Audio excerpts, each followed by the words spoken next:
Hi, this is Michael Uslan. You're listening to Batman on Film.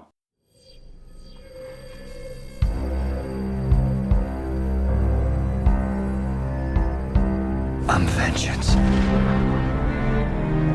I have given a name to my pain.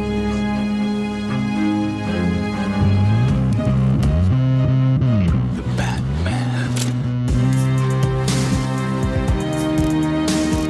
Always waiting for some Batman to save you.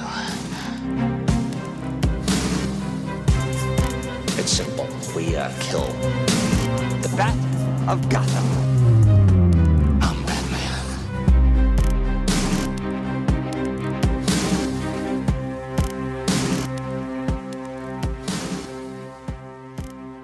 Hello, Bat family, and welcome to this episode, number 187 of the Batman on Film podcast. A giant-sized spectacular. We haven't recorded a new one in a while, so we got a lot to cover. BOF is the sponsor and proud member of the Batman Podcast Network. Check out all of the shows over at batmanpodcastnetwork.com and follow us on Twitter at BatPodNetwork. I'm Garret Grev. You can follow me on Twitter at GarrettWado and email me topic suggestions, feedback at garrett.grev@batman-on-film.com. Thank you for joining and thank you for listening. Now, you heard me mention it. We haven't done a show in just about a month, and there's been a lot of content worth discussing. So buckle up, kids. Batmobile is going to drive fast. I'm going to shoot right out of that cave, right over the flimsy little sign that's covering the entrance. Not probably fooling anybody that were to actually drive by looking for Batman. It's Batman 66 reference. I watched some of that since last we were together, or you listened to me, or whatever. But we're really gonna do it here. And Batman can't fight crime without Robin, and I can't record a giant-sized podcast without two of my very best pals. You know them; they're familiar voices. Who are these folks? Who could possibly join me in this journey? Well, first, I've got a BOF senior contributor. He is New Jersey's favorite son. He is the curator of fine Italian cooking internet videos that I've started to watch a lot. He is BOF's own Lance Harbor, Peter M. Verra. Peter, welcome back to the show, sir. It's R, first of all. Oh, sorry. And, I always forget. Batman needs a Robin, but don't forget, Batman also needs Harold, so that's where I come in. All right. Well, Peter, thank you for joining. Harold, maybe we should change it to Peter H, and the H can be for Harold. We'll figure out. It changes. Whatever Lara wants it to be at this point, right? Well, speaking of Robin, if you're Harold, then this gentleman, who is also a BOF senior contributor, the librarian of the Batman Book Club, the Wizard of Whacker Drive, and the target demographic for the new Mountain Dew hard soda. It is Robin tonight. Well, we'll be Robin. So we'll call you Ryan R. Lauer? I don't know. Sure, just Ryan Lauer. Everyone's middle initials are. Everyone's initials are fantastic. I'm wondering if an R. You get an R. You get an R. If he's Lance Harbor, am I Tweeter or am I Billy Bob? Man, I think Peter is Lance Harbor for sure. You get to be, I think, Tweeter. I think. All right. I can see you do Tweeter's end zone dance. That makes sense. You see, and you end zone dance. I could do the end zone dance. Yeah. Excited to talk on the BOF podcast again with some Bat Bros. Well, it's always fun. And listeners, here's a taste, a little foretaste of the feast to come, as the old Lutheran hymn says, I guess. We're going to cover a bit of news. In that news, there's some Catwoman news. There's some Titans stuff that's been going on. There's some Batman comic book stuff that's been going on.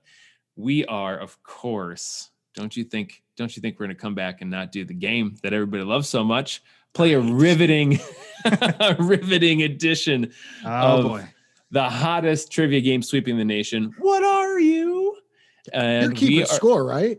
Oh yeah. You got like a log. Okay. And we are going to cover not one, but two movies on this episode, starting with The Suicide Squad and then moving on to Batman: The Long Halloween Part 2. Gentlemen, Have you had any caffeinated beverages? We're recording at nighttime. You can be Oh. listening wherever. You know but- the answer I'm to running that. high on emotion right now, dude. Yeah, they get the blood flowing. I'm sitting on an exercise ball as I normally do, just kind of bouncing to stay, ready. Okay.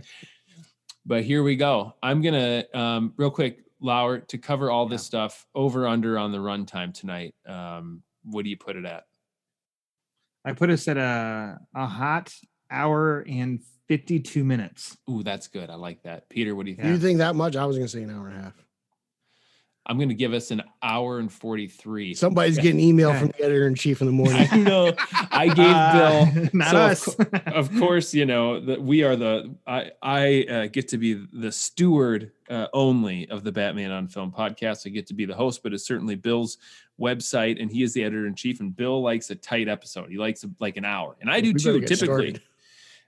But we got a lot of content to cover, and I gave him a heads up. We got a long one coming here. So, Yeah. with that said, gentlemen, let's get into the news. 3, 2, 1. Cue music. Cue Becky.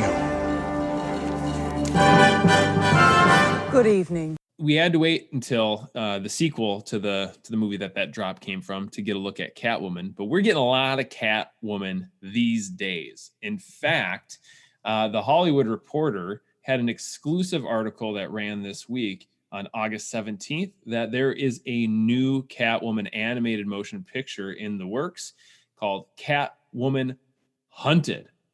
And it set its voice cast, including Elizabeth, keep me honest here, boys. Is it Gillies? Don't ask me. Yeah, Pete, go ahead. So it's Go, like Pete, instead go. of Spanish, El I would have in the said middle. Gillis. Gillis? Well, she's playing Catwoman. And it is an anime-styled animated feature. And it's on its way, likely, it says, in early 2022. Lauer, was this news to you? Did you have any inkling that this was coming? Or did this kind of catch you out of the blue here? Well, specifically speaking for me, it came out of the blue. But others have told me somebody else, I guess there had been whispers about this on the interwebs before, but wasn't accurate.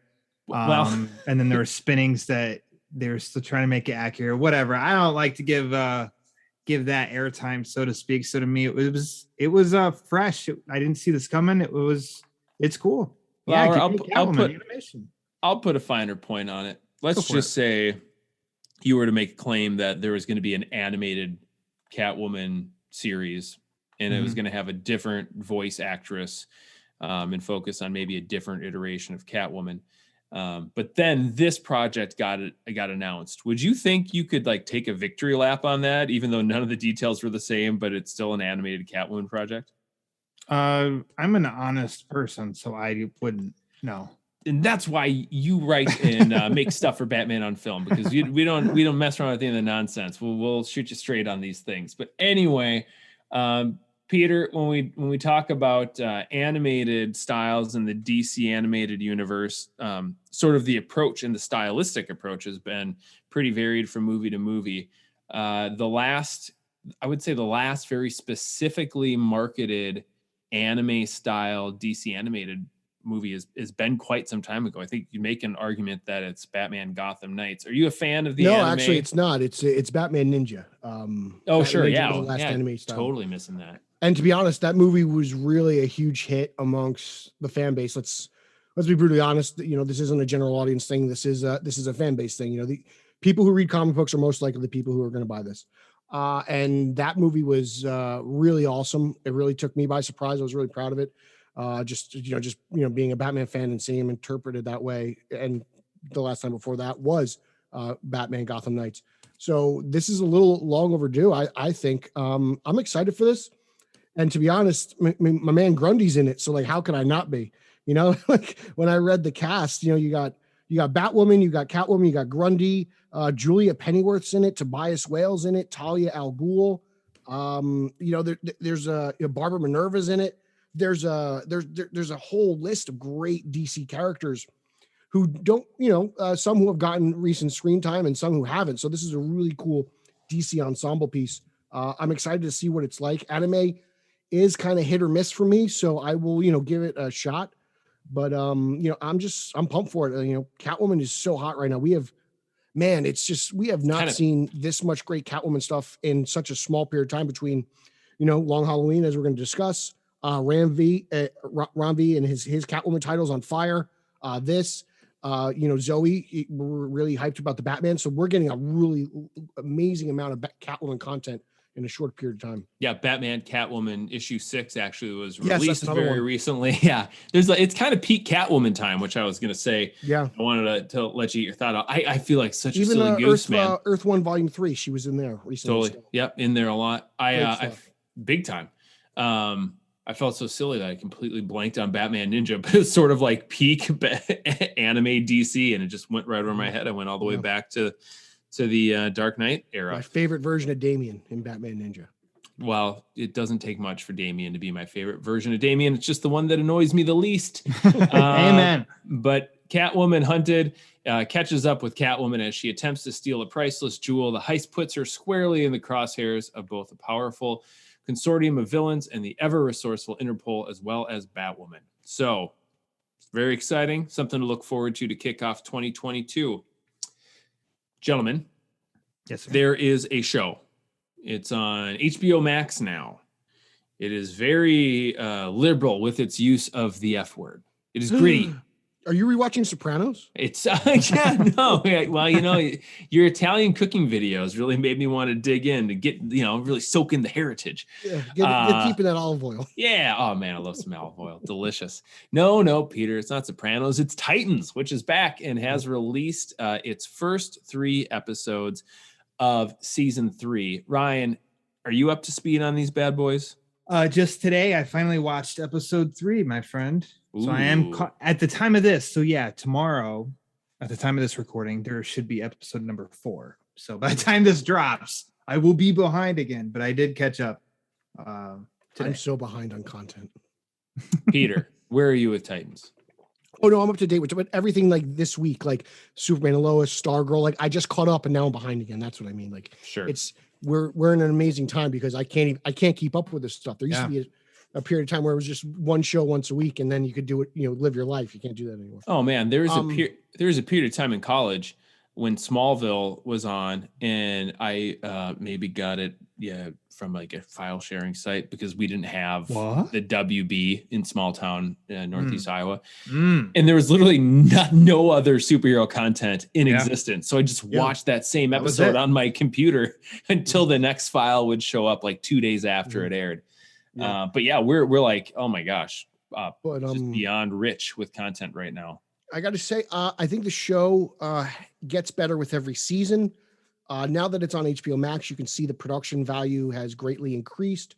Sets look great. It looks great through the lens. The show just looks beautiful. It's interesting. I want to say it's probably my least favorite DC show that's on the air right now.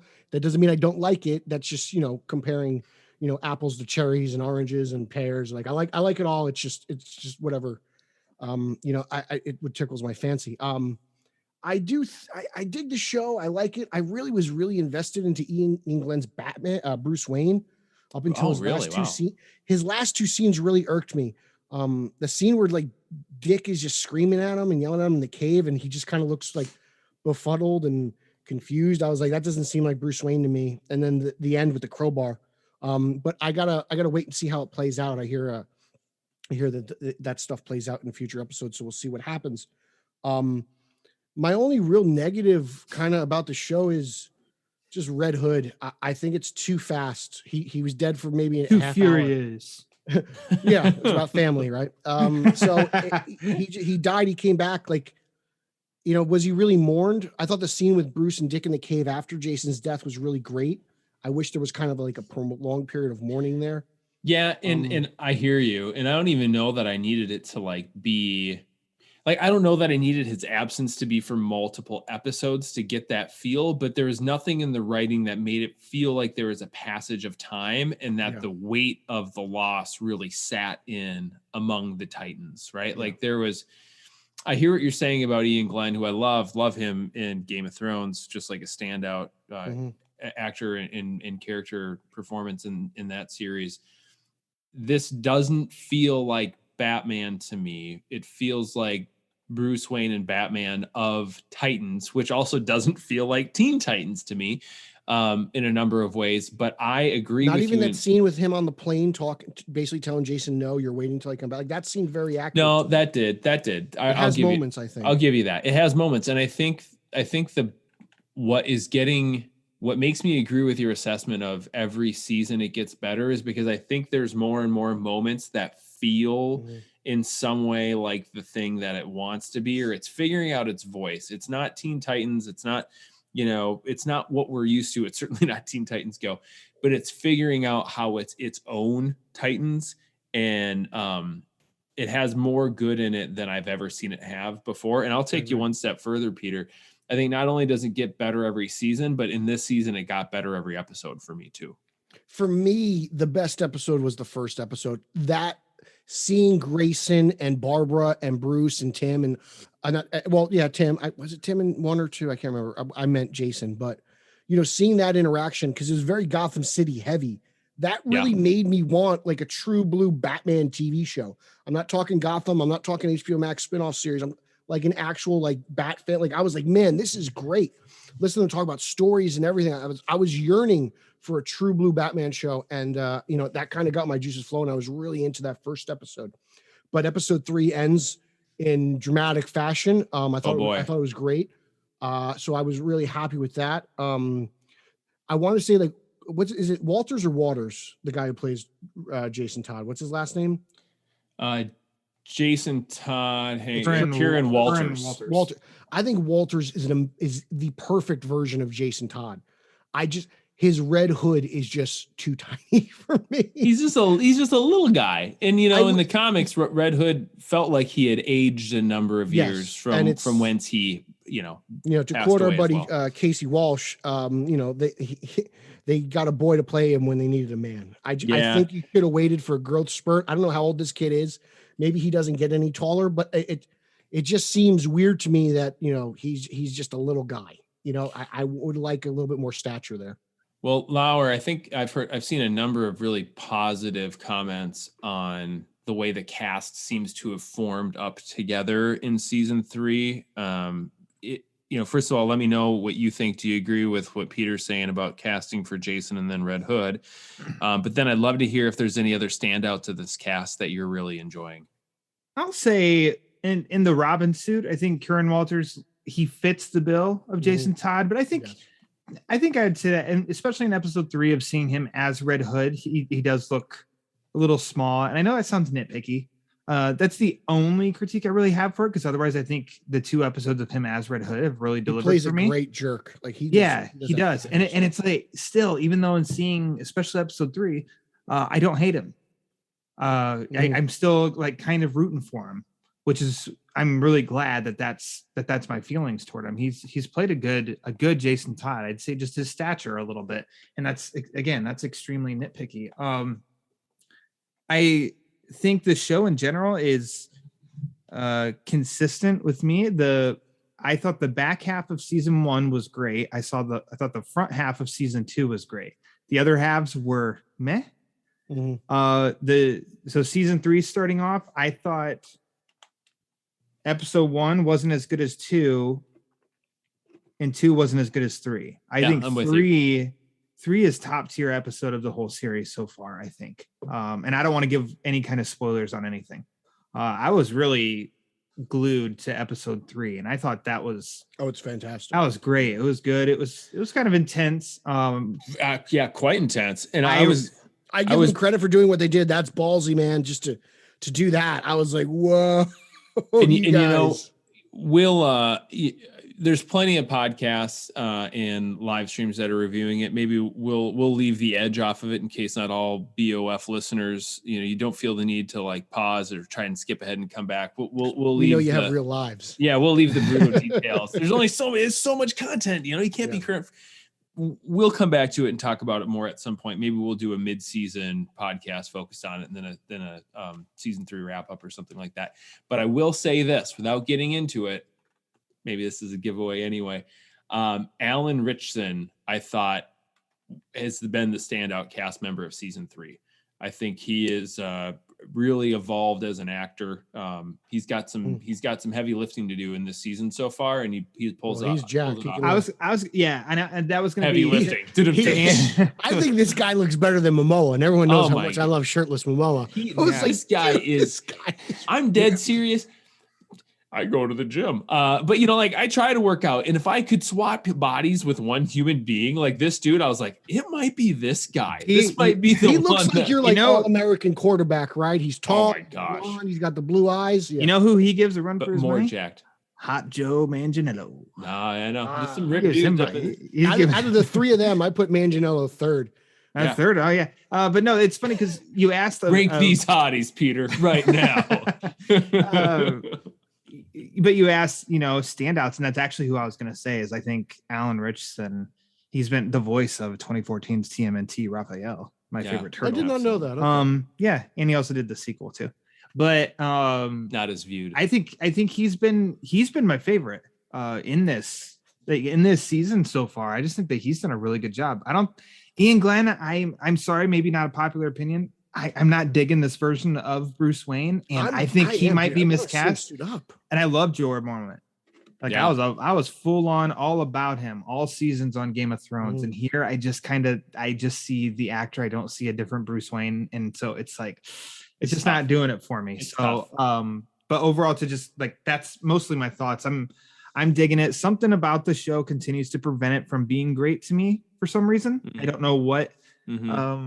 I think it's better than the CW products. Aside from Stargirl, I think Stargirl is kind of A+ material across the board. Superman and Lois. Sorry, Lois and Clark went way back. I'm quite a ways. Somebody's a Dean Cain fan around here. I'm quite a ways behind on that show, but yeah, put those two at the top. And this is a little distant behind those two, but it's still solid entertainment that I feel at times the show relies on the fact that, hey, this is a DC TV first. Like I think sometimes it relies heavily on that kind of gimmick. While I do like it and appreciate it, again, I'd rather have it than not have it. Totally. I don't think it's Hands invisible. And I appreciate the fact that they do try to be edgy. I think sometimes they push the limit a little too far. Yeah. I give them credit for trying to do that. Like there is this DC has like this idea that they can take the Deadpool effect and maybe translate it to other properties, that hard-edged rated R type thing. You've seen it with Joker, Birds of Prey, the Suicide Squad, and Titans, where it's clearly different than the CW, which is kind of bubblegum and popcorn, where this isn't that. And I appreciate the difference. Yeah. Well, I am eager to see what they do with it. I will say, Lauer, I feel very similar to you about season 1. I did not really enjoy season 2, and I think season 3 is off to a strong start. So I'll continue to tune in. Another product from DC that I'm very excited to see what they do with it, because I enjoyed the first issue, and maybe even more than some people on this very podcast enjoyed the first issue, is Batman 89. Well, you're talking about Lauer. You ain't talking about me, kid. I know. And you know what? Hey, dear listeners, before you think Lauer is being a big meanie, he has not said anything real hurtful about this comic book. He is just like the least super hyped of the out loud. Yeah, out loud. He's the least hyped of the 3 super Batman 89 nerds on the show you're listening to right now. So, first of all, let me just check the room. Has everybody read this issue? Yes, sir. Nah, just kidding. I know you Yes, jerks sir. have all read this issue. And then listeners, for any of you that have not, if maybe you're like, hey, I listen to BOF because you guys talk about movies, stop talking about all this comics book stuff. Batman 89 is a six-part, right, guys? Yes. Limited series from Sam Hamm. You may know him as being the screenwriter of Batman 1989. And Or is it 88? Yeah, 88 or 89. When did the magic happen? I don't know. You tell me. 77. 77. That's what it was. Not just kidding. It's 1989. Inside joke. And artist Joe Quinones. And it's continuing on in the universe that Tim Burton had established. Peter, since, well, both you weirdos like Batman Returns way more than me. Oh, yeah, baby. Oh yeah. So it was kind of pitched as continuing on in the Burtonverse. I personally didn't really feel like this was a continuation of Batman Returns, and we've got more issues to come. It felt like more it was just like a jumping off point of Batman Until Selena itself. comes. Well, I was going to ask you, Peter. So what do you think? Is this Batman Burtonverse or Batman 89 continuance? I took this as Burtonverse. I mean, you see nods to returns. You get the Penguins hideout in Gotham, or what was it, Gotham Square, whatever it is. You see that little like opening. You see the skeleton guy for Halloween. This definitely is in a post Batman Returns world. The aesthetic, though, doesn't seem like it's leaning in that direction, because there's an aesthetic difference between 89 and Returns. I mean, well, you're talking about like models and sets and artist render drawings, like it's a different medium. So that's going to happen. I'd hate to be the guy that nitpicks that. But I really, well, I wasn't talking about you. I really dig it. I did a whole show with the champion Long Island, Eric Holzman, SOG tonight. We did a whole show breaking down about the issue. And to me, it was really magical.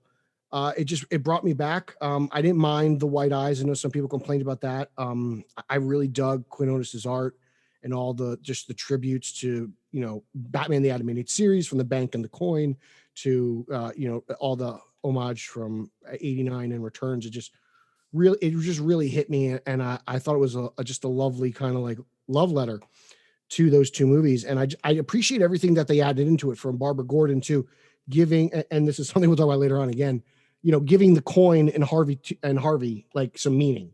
Like that was interesting, seeing where Harvey comes from, seeing Harvey's attitude, how Harvey, he is, he's like, hey, look, just because I work on Capitol Hill and wear a suit doesn't mean I forgot where I came from.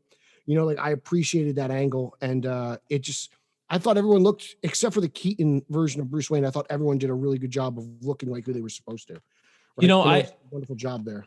I think Bill maybe mentioned in his review saying something similar about the likeness of Keaton not hitting. And I'm going to need to go back. I've reread it twice. I'm going to need to go back a third time, because that wasn't something that jumped out to me, but I've heard enough people mention it that it must be there. And maybe I was just I don't know if it's a likeness issue. Like I know sometimes likenesses are hard to come by. Like Nicholson's likeness is impossible to get unless you're Hot Toys. That's why there is no Nicholson Joker merchandise out there. It's just literally impossible to get him to agree on it. Yeah, because the 89 figure was a repaint from Superpowers, correct? Yeah. Okay. So, but I thought Gordon looked like Pat Hingle. I thought Alfred looked like Michael Goff with a mustache. Harvey looked like Billy D. Bruce looked more like Mr. Fantastic, but it was fine. It didn't really bother me. Because I really dug the story, and it was great to see Anton First Batmobile in action again. Peter, you speaking right to my heart. That was the thing when that panel hit. I just felt like a kid. I felt like I was imagine what you're gonna feel like in the Flash movie, dude. Because this is nothing compared to that. I can't imagine. My nerdy little heart's gonna explode. Laura, I had two things I was gonna ask you about. Number one, give me your thoughts on the white eyes, because that was something that I did notice. I've avoided some of the discourse online, but I want to get your thoughts on that. And then I'll save my second question until you answer that one. I mean, a boring answer. I kind of didn't care. Yeah. It's fine. Non issue for me. Yeah, exactly. I think that's where I'm at. I'm right on the sure. Okay. Well, let me ask you this. It looks good in my opinion. Even I think it looks cape didn't bother me. Personally, I think it looks great. Now, this is maybe they'll talk about it, maybe they won't. I hope not, because it seems kind of boring to dedicate pages to. Do you believe this is just an artistic interpretation, and this just how the lenses are in this comic book, or is it an evolution of the bat suit that we're seeing here in the comic book now? I just think it's Batman in comics. There, yeah. And I know like the movie adaptations at times. I don't think this happened in Batman and Robin while they were wearing masks, but you I believe you've seen the pupils. It just doesn't bother me. It really doesn't either way. Yeah, it's the medium, right? It's just kind of how eyes are represented sometimes in masks and comics. Yeah, in my opinion. And I'm a big lens guy. Peter, you might be a big Team Yellow Oval guy. I was a Team Retractable Lens guy, hoping for what we see in live action. So yeah, well, you got some of that. You got some of that in Dark Knight and BVS. 100%. I feel like I have to defend myself though. Go for it. Oh, So wait. Let me ask my other question first. sure. Oh yeah. Go In ahead. your opinion, in Yeah. your thoughts, because to Peter's point about Mr. Fantastic looking Michael Keaton, Bruce Wayne, The pineapple do, yeah. how many years after Returns do you think this takes place? And do we know? And I just missed it. don't think I it's haven't come mentioned. across anything that said that we should know. To me, it doesn't look Batman 89 or Batman Returns. I don't think it looks either. I'd guess that it's maybe 6 months after Returns then. Man, he's gone gray in this mission. You know, that's a lot. I think it's got to be a few years. I mean, there's a little bit in Returns. You can see it. He's got a little bit in Returns on the sides. So I just feel like he's had some stressful months, maybe. Sure. The loss of Selena that he thought, maybe that added some gray in there. I don't know. Alfred, get down to Shrek's department Maybe. store. Get me some Just for Men. We gotta I'm clean dying this for a up. Shrek's cameo. Oh boy, it's got to That'd be- come, right? To be- Chip's got to be there. To me, honestly, the God. only negative that this book can really have, because I think the story is actually kind of interesting, is the fact that it's because of the continuity. There's no Oswald, there's no Joker. It's just It's impossible. tough. That's the only downfall of this. But outside of that, like it's just fun to me. Like, who would have thought we would have gotten this? And I think if this is as successful as it has been, I think this can really open the doors for a Batman 95, Batman boy. Unchained, Batman Triumph, whatever the hell that movie's called. Goldsman is working on Titans that we mentioned earlier. He's already in the company. They brought back DeVito to write a comic book. I don't know why you can't bring back Goldsman for his interpretation, or if he wants to continue that. I think it would be really fascinating for that, because I would love to see the Joel world continue. Rest in peace, Joel Schumacher. So it just opens up so many doors. I mean, and again, this all started with Batman 66, Wonder Woman 77. Those were huge hits. Now we're getting Batman 89 and Superman 78. I really hope in the near future we get like Continues, a Batman 95, a Batman 98, whatever the hell we want to call it. Yeah, absolutely. And now, Ryan, please defend yourself. Go right ahead. I'd like to defend myself because a second reading of this helped for sure. And this is no disrespect to artist Joe Quinones, I thought that the art, I was expecting Ordway's 89 comic adaptation because it was totally, it was emphasizing us to get back into this world. And I can feel Batman 89 reading that adaptation. And this, I felt like this is just another Batman comic. This isn't as special with Batman 89 because it just doesn't really look Batman 89. I think you're letting yourself down there because they're two totally different styles of art. They are. For sure, I don't think you can go into this book expecting that Ordway style of art. It's. I mean, take the cover, different guys. Take the cover, and I feel like that's what you're gonna. And that to me looks. Oh, dude, that looks Batman 89. That looks better than the Ordway cover. But then opening, I don't get the vibe of anything Batman 89. The atmosphere is just not. It's just not there to me, and so that was kind of my biggest. Complaint or the instant to me it was just whelming because it just didn't feel like that very much so. And so I can understand that. I think for me it's sort of like you got to have the right elements in the right ratios to bake a delicious cake or something. I don't know. I won't stretch that metaphor too far. But when you have Batman 89 is one of the elements, I don't know for me that I need the art to do as much. I just need to know it's that thing. And I get a lot of mileage out of the logo and the concept. Yeah. And I don't need to be brutally honest, 89 to Returns, they look like they're in different, they look different. They do. It doesn't feel like that Anton first. It looks similar enough, but is that just progression in city architecture or zoning laws? Like, remember what they said, like 89 is New York City without zoning laws. So like, maybe things have changed in Gotham, but I think there's enough in there that brings back those memories of 89 and 92. Well, it is available on newsstands now. I thoroughly enjoyed it. I can't wait to see what comes next. I'm excited to really quickly. What do you guys think of Robin? We'll see. We'll see. I dug it. I was into it. Definitely. I'm didn't have much of an impression on me yet, but I know it's because he showed up for 2 pages. Right. Yeah. One page, something like that. So we gotta get Marlon Wayans on. As a big 90s Burton fan, I loved the second page though, where it was just nothing but Easter eggs all over the place. Oh yeah, From riddled with Prince Easter to eggs. the Halloween costume. It was Beetlejuice all over, Nightmare Before Christmas, Pee-wee's, Mars Attacks, you name it, all of it. And then a few pages later, you were talking about not much from Returns. I will contest that because we saw Bruce sitting on the red couch watching The Love Connection. Yeah, I'm you just did. saying. I'm just Yep, saying. it's there. Well, Ryan, I gave you a hard time just for funs. I know you enjoyed it. I know you're Funsies. looking forward to it. That was the Minnesota version of giving a hard time. I can yeah, I take know. it. Yeah, fair enough. I try to be so nice. And Peter, I know you're hyped. I'm hyped. And with that, we'll wrap up the news and move into what everyone's really been waiting for. Oh, hell. Go Twins. What are I want you to do me a favor. I want you to tell all your friends about me. All right, listeners. Those of you that have been with the podcast and like really probably all over social media and national news at this point, this is a phenomenon. People love this game. It's sweeping the nation. But I'm going to remind you and then let any new listeners know about the rules. This is the Batman-based trivia game where I give you 3 clues and one final giveaway clue for a total of 4 clues. My lovely participants here are on the honor system. So they are going to write down their answers and then raise their hands when they know, based on what clue they're on, if they believe they have the right answer.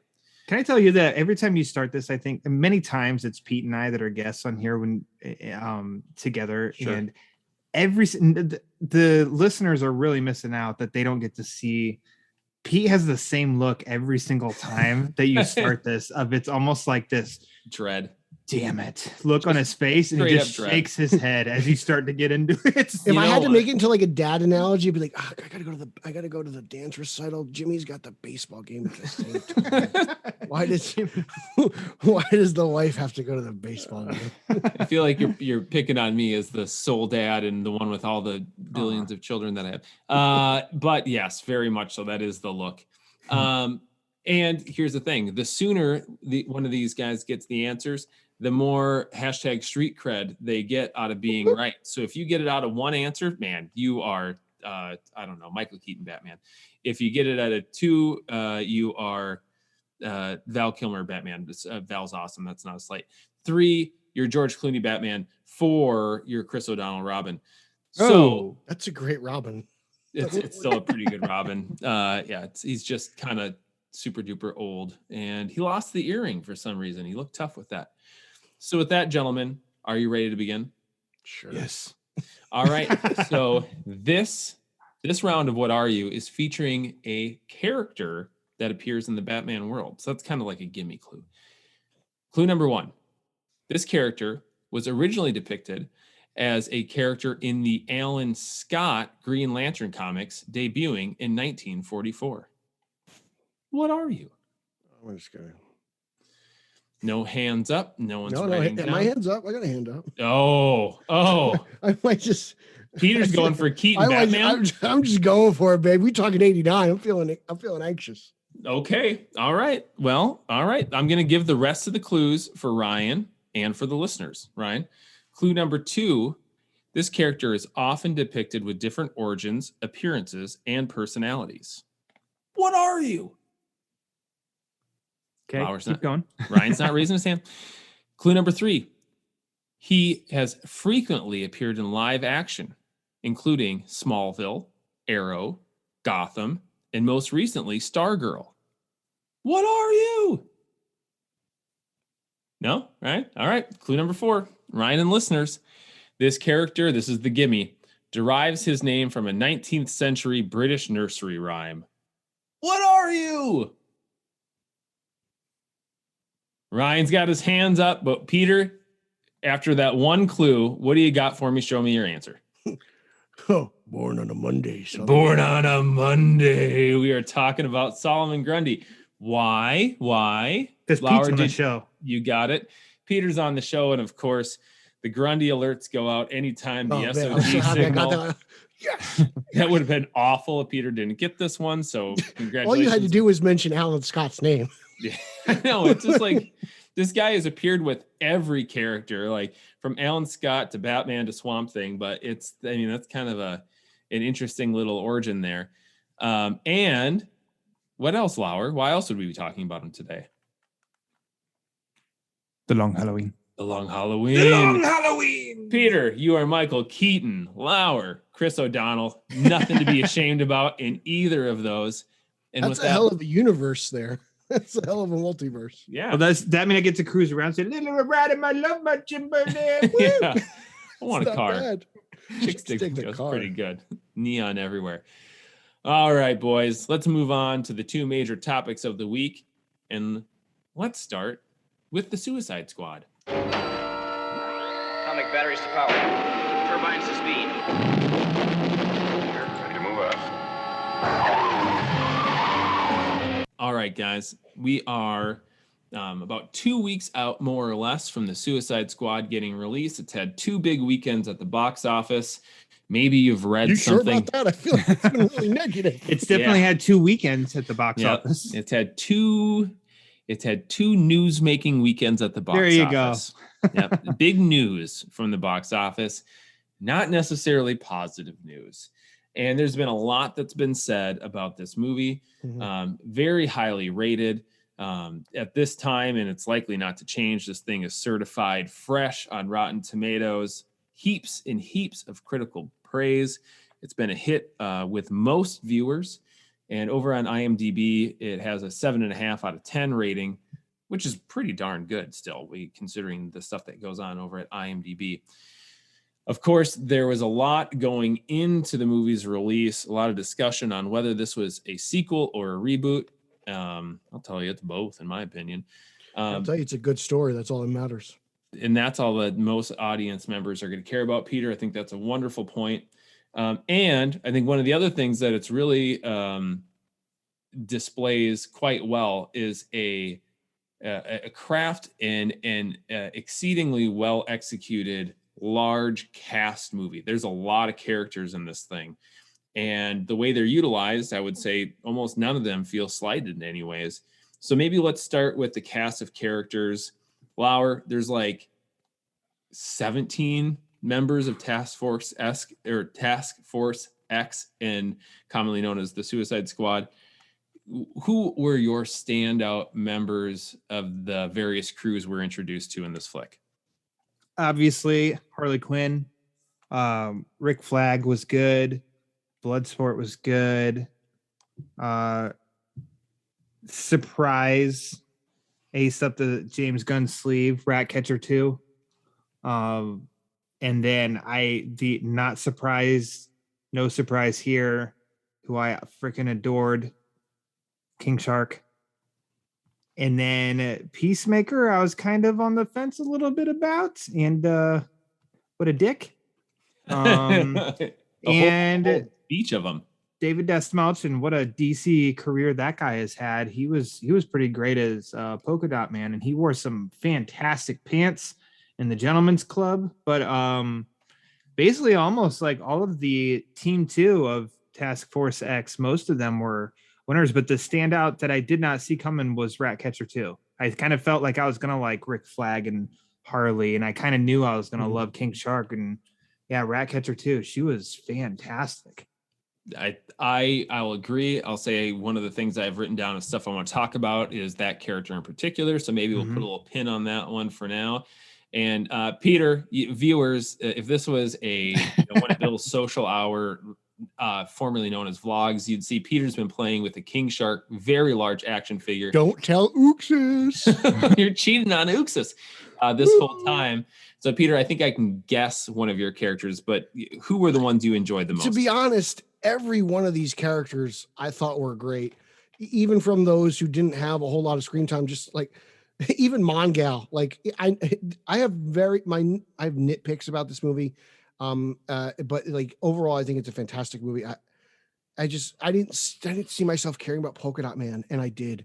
Ratcatcher 2, I cared about. I think the two of them alone are I think the two of them are the real standouts of the movie, and that doesn't really short Idris Elba and what he did as Bloodsport. I mean, every one of these characters I really fell in love with, and I think that's what's so great about a movie like Suicide Squad is it literally takes D-listers and makes you care about them.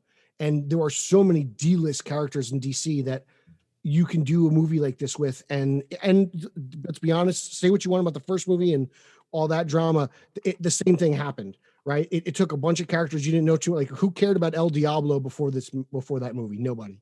And he was fantastic. So it continues the trend on that. And I'm really impressed with what Gunn did with his cinematography and his storytelling, the deception, from introducing, the first Task Force X to what eventually becomes what Idris leads with Bloodsport. Like, I was just masterful deception. And, like, this might be my favorite Pete Davidson role ever. Okay. So mostly because he gets shot in the face. Dude, let's hold up on the cinematography and storytelling, because those are two things I want to get into as well. But Peter, spoiler alert, I agree with you. But the big thing I want to jump in and agree with is Pete Davidson as Blackguard. I am not typically a fan of Pete Davidson. He's had very few appearances on SNL where I'm like, oh, that was good. I'm glad Pete Davidson was in it. But I was like, I'm going to hate Pete Davidson in this movie. And I thought like the way he was utilized was so good, because it plays into the strengths of what Pete Davidson does. Pete Davidson is annoying. He is kind of goofy and bratty, and you don't really want him to be around for a long time. and he wasn't. Absolutely. And I thought like in very like credit to Pete Davidson. I don't want to just dump on this guy, because you guys know me, I like to stay positive. I think it shows like some real self-awareness of where he is in his career and how, audiences and the general public view him, that he took on this role where he is a real, just like a-hole, right? Like he sucks. He's bratty in a short amount of time. And then he's the one that tries to, spoiler alert, give up the team very early on. Like, if you're worried about that kind of spoiler, we're going to get way worse. The whole toilet paper thing drove me crazy. I was like, just so awful. Yeah. And then gets, blown away. But I was surprised how much I like Blackguard. And I will say Mongal as well. I was like, okay, this is just kind of fun. It's cool to me because we should never have seen Mongal in a movie. It never should have happened, because let's be honest, we may never see Mongol in a Superman movie, because we don't even know when the next real Superman movie is coming out. So who knows? And the fact that we got Mongal, even though I feel like she wouldn't have perished the way she did, I'm like, thank you, James Gunn, because you did a lot of character. You put in a lot of characters, even really quickly, like Calendar Man, Double Down. That's another one that was like, Kaleidoscope is in this movie. Wait, was it she's cast as Kaleidoscope, and I thought it was Crazy Colt as well, but she's Kaleidoscope. Okay, yep. You know what I was going to say. It's masterful. Like, I was like, this is why, again, these D-list characters who should never appear are getting the light of day. And I think it's cool because it makes you want to figure out, like, oh, who is this guy? Who's this person? And while, Calendar Man is characterized differently in his 2 seconds that we see him in this movie, I just appreciate the fact that he's in the film at all. It was great. And I think little things like that is really where Gunn is able to flex his particular comedic feel, where it's like, if you know the characters and Calendar Man, to see Calendar Man act the way he does, like, is an extra bit of funny for that scene, is just super smart. And when you say it, like, I think it was mentioned that, Batman 89 was like a love letter, right? Is that where love letter came from? Like, this felt like a love letter to DC in some ways, where it's like, who knows how many of these movies we're going to get and how broad it goes. If there's a reboot coming, God knows what's going to happen with The Flash. But a chance to like get some wild, crazy characters on film was just spectacular for me. And you can nitpick the Mongal and her species wouldn't die that way or whatever. But the fact that they ended up on screen, I thought, like, hey, I agree. It's fun. It's fun. Sometimes you got to take, you got to kind of look at the greater good here. And I think it's good just for the brand to get these characters some notice, because Mongal's obscure. Let's be honest. Lauer, I want to let's shift into a little bit of the story construction of the film. The movie opens with Michael Rooker as Savant, and we kind of get into the reintroduction of Task Force X. I'm gonna struggle with that. I have trouble with that too. Task Force Suicide Squad X, the Suicide Squad. What were your thoughts, kind of everything leading up to the credits as you watched it for the first time? Was this surprising for you? Did you see the hand that was being played, or did it land for you? Like, I'll explain how it landed for me. because of the trailers that were released, Harley, and there's just scenes in those that I saw, oh, we're seeing Harley, we're seeing Bloodsport, we're seeing Polka Dot Man, we're seeing Rick Flag. Yeah, I think Harley and Rick are gonna make it out of this. I don't think anybody else is gonna. And when you're in Suicide Squad, R.I.P. Slipknot. Yeah. They've got they've got to utilize and The set fodder. the tone. Yeah, like this is our threat. We have to live up to it so that you know the stakes. And then we've also need characters that need to die. Now, the level of Gunn's violence there in the beginning, I thought was funny. It was in the extreme violence. We're throwing jelly as blood all over the place. It was like a mix. Oh, I forget what the other mix was, but it definitely seemed Deadpoolish in its tone of violence. And I'm not saying that James Gunn copied Deadpool or anything like that. It's just that's what I thought of right away. That like, yeah, this is violent, but not in the cringe. Like I can hardly stomach this sort of way. It's like, oh man, that's icky. But back to your original question. Not surprised at all the characters that died. And his buddy, oh my gosh, Michael Rooker. It's James Gunn's buddy, Michael Rooker. He always pops up in his Rose. movie. I'm not surprised that he bit the dust at all. Peter, that's a good way to just like change. Whoa, I thought this is who we were really focused on settling in for to follow, and then boom. Well, I didn't like that he killed that bird. I didn't like that he killed that bird.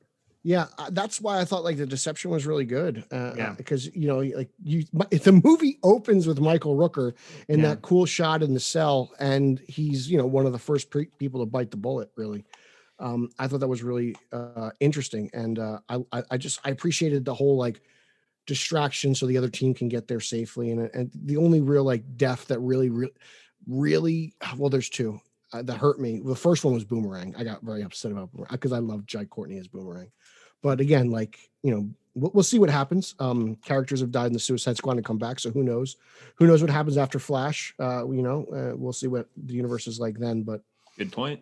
I just, there's like, the only thing that I think the film suffered from, I thought the whole Harley Quinn date scene montage thing was a bit much.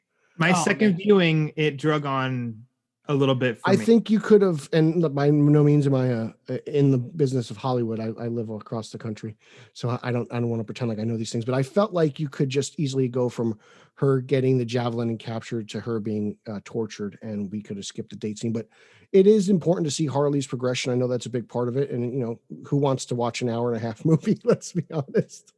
So it's not the worst thing in the world. The movie's got a quick runtime, but that was like the one thing that kind of I didn't really like, and I love Harley Quinn, as everybody knows. So yeah, for me it was a 2 hours and 12 minutes that went by really fast. The reason I ask about the introduction is because I had the pleasure of watching this movie with my 68-year-old mother, who is pretty conservative on the type of entertainment she likes to watch. She's not big on profanity, and she's not big on gratuitous violence. Oh my goodness. And I said, hey, Mom. So clearly this movie, you were like, Mother, yeah, let's watch this. So I said, Mom, would you like to watch a very hard R-rated movie with me tonight? I was staying up at my mom's place with my oldest three boys for what ended up to be about 2 weeks. Mm-hmm. And she's like, no, I don't think I would, Garrett. And I said, but okay, so here's the deal. It's this comic book movie. I'm really excited about it. I want to watch it. It was the first Thursday it was available on HBO Max. She's like, fine, I'll start it with you. So we start the movie and it opens on Rooker. And he's bouncing the ball, kills the bird. And she's like, oh, is this going to be like, this is going to be a really bad one. She's like, this guy is bad. He's going to lick that blood, isn't he? And then he just wipes the blood off on his pants. She goes, oh, okay, well, that's not so bad. I'm like, well, Mom, he just murdered that bird. But all of a sudden, something about it for her was like, he wiped the blood off. That's not so bad. And then we get into the introduction and I look at her and she's like, So are these like bad guys that the government forces to like go on missions that they don't want other people to do? I'm like, oh God, you're getting this. This is exciting. This is great. Yeah, totally. And we keep going. And then like people start dying left, right. And she's like, oh, this is a little over the top. And then who comes in just when I thought we were going to lose her, but the detachable kid with his goofy arms. And she's like, okay, that's funny. This is just kind of silly. That was great. Stuff. Like, this is just kind of silly stuff, isn't it? And I'm like, yeah, Mom, you don't have to take it so serious. It's going to be bloody. It's going to be gory, but it's not like if you took this level of violence and blood and gore and put it in something with the tone of BVS, it lands totally different than what it does here. Totally different. Like the impact, it's almost slapstick, right? Yeah, I'll agree to that. Well, that's very Gunn. Like that's like all of Gunn's movies are like that. You know, like I know probably out of all the movies he's done, Guardians are the most popular and probably the most successful. But if you see a movie like Slither or a movie like The Belko Experiment that he wrote and like produced and stuff, that kind of like violence with current event humor and stuff like that, just silliness. That's just him, you know. And it didn't always work for me in the movie. There were some things I thought that were kind of a little bit too much, but like it doesn't take away from the overall experience of the movie. The man is a really great storyteller. Yeah, absolutely. And then the last kind of piece about the introduction is when everybody dies, basically, and the second team is introduced. My mom goes, oh, this lady's talking about Amanda Waller. She's like even more evil than I thought. Like she just set those people up to die on purpose. Like she's the worst. And all of a sudden, like she crosses her legs and leans in, and now she is into this movie. And I thought that was just so great because guys like the three of us and most of the people that are listening to this podcast, they know the Suicide Squad. They probably saw, that turn coming at some level. We likely expected Rooker's character to die. We likely expected there to be, for sure expected to be over the top violence. But watching it with someone that's, not even, probably the general audience that would go see this movie with my mom, and watching how that introduction worked, and it was over the top and fun, it spoke to the characters, laid out what the essence of Suicide Squad is, and then pulled her into the rest of the movie by establishing kind of what to expect. Like, to me, that was kind of genius filmmaking on Gunn's part. If you can get my 68-year-old hyper-conservative mother to be into this, like, you win. You want to know what it reminded me of? It reminded me of Transformers, the movie. Because the entire G1 cast gets killed in the opening segment of that movie. Right. And then it introduces the new team that goes forward and throughout. And, and that was kind of cool to me, I honestly didn't see it coming. And it starts off with the weasel. It's like something as simple, and that goes back to the humor, as funny as that, and it's that kind of like dry humor, while he can be outlandish and slapstick, but like, did anyone check if Weasel could swim? Like that's a legitimate question, and, it kind of bothered me at times because I'm glad your mom picked up on it really quickly, like how evil Waller is, because I felt like a lot of people unnecessarily complained about Waller in the movie. Later on she gets like smacked and unconscious, and there's like, well, that has to happen because she's that evil. And they're like, I get it. Like in the first movie, she murked her entire team. Well, guess what? Those guys learned from that experience and they got her first. Yeah. Excuse me. So Garrett, like someone like your mom, it's like Gunn at first.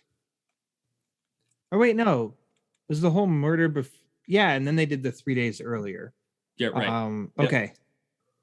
Yeah, because I did like it was almost a 1-2 punch of all the clues are there of Waller's comments of like just await further instructions to flag and stuff, and then was just like something of in telling Bloodsport when they make it on, there's explosions, and she says it's just a distraction. Like she doesn't give a shit. And then we get the direct approach, the blunt talk, where I'm going to send your daughter to be tried as an adult unless you help me. It's like, damn. That's, and not only try as an adult, but come back to Belle Reve, where, by the way, inmates die all the time. Wink, wink, nudge, nudge. Highest death rate in the country or something like that. And so, so she's a bad lady. She's a bad lady. Well, another bad lady that I would say audiences love. I know it's been a topic of conversation. Do audiences love Margot Robbie as Harley Quinn? Is another featured female character in this film. Peter, you talked about the progression that we see in her as a character across the three movies. Give me your thoughts on Harley Quinn in the Suicide Squad. Maybe how that differs from previous iterations or appearances in DCEU movies. I definitely, and I don't know, like it's all good with me. Like Margot Robbie is just one of those like perfect castings. She was the highlight of Suicide Squad, the first one. Then she, and I'm a big fan of Birds of Prey, and I love that movie. But I just think she gets better with every film, and I don't think this is the end of Margot Robbie as Harley Quinn. I really, I think she'll be around for a while as long as she wants to do the role, and it was just great. It just was. And to see her kind of like evolve from the Joker's sidekick into this kind of like independent person was really masterful. Even to call herself on her own faults, like she's like, she knows she falls for bad guys. And then this guy's talking about killing kids and Harley just kills him herself. So well, I'm glad you went there. Even the gag about personalized license plates, I feel like that's like in direct reference to the I Joker's. am walking back and forth. Yeah, like stuff like that's great. She goes from being like completely zany to be completely like serious to being bonkers and back and forth. And she's just absolutely. She's gotten better each movie that she's played the character. I think this is her best performance as Harley Quinn. I would agree with that. And Peter, you talk about the date scene that turns into a murder scene. That got some chatter online. I won't go into all the details of what was discussed, but overall it was questioning sort of Harley's agency and whether she was in control of the situation or not in control. Laura, I'd love to hear what you think about that, because to me it played very much as what I would expect from Harley Quinn, but other audiences, members did not feel that way. How did it feel for you? I saw some exchanges online, and I really disagreed with some of the exchanges, the dialogue there, because I think Harley was in full control, kind of from beginning to end of that entire scene, from when she got escorted in the limo and then greeted by the security guy, and she looked and got a laugh out of me both times I watched it. Gracias. The heavy Spanish accent. Yeah, definitely. And it was charming. And yeah, she went up there, and of course they showed off this new El Presidente as a easy on the eyes, like a little hot Joe Manganiello and Alan Richardson. So many we're talking about on this one. Yeah, he's a little leaner. I mean, she was kind of smitten with him, and like she turned up the charm, and then it's almost like I don't know. She stood up for herself also. As soon as he crossed that line, and it just sent a red flag her way, and she was being true to herself. Of like, I drew a line in the sand last time around. You just crossed it. I'm done. And she took him out, and that was that. And it's, I don't know. That's just how I read it. That's Harley Quinn of, oh shit, nope, boom, you're done. And so for me, how I took it. And very similar thoughts, Ryan. For me, it played almost on a deeper level too, where, for Harley, what that guy was talking about maybe didn't seem so bad if I'm thinking about it from Harley Quinn's point of view. Like, yeah, he was gonna, basically round up anyone that said anything bad, man, woman, or child, and stick him inside of, with the torture dungeon or, whatever else she thinks it is at that point. But like, yeah, she's dated the Joker who's killed men, women, and children and whatever. And not only the character progression of being like, hey, as a person, I'm not cool with that anymore. But also I am willing to go to very extreme murderous degrees to like enforce that belief, because the death of El Presidente, who looked like a sexy Latin Nico Caruso almost, was, the way it was shot was like long and drawn out, and she's standing over him like in essentially cold blood, watching giving this monologue. Monologue while he bleeds out for a long time.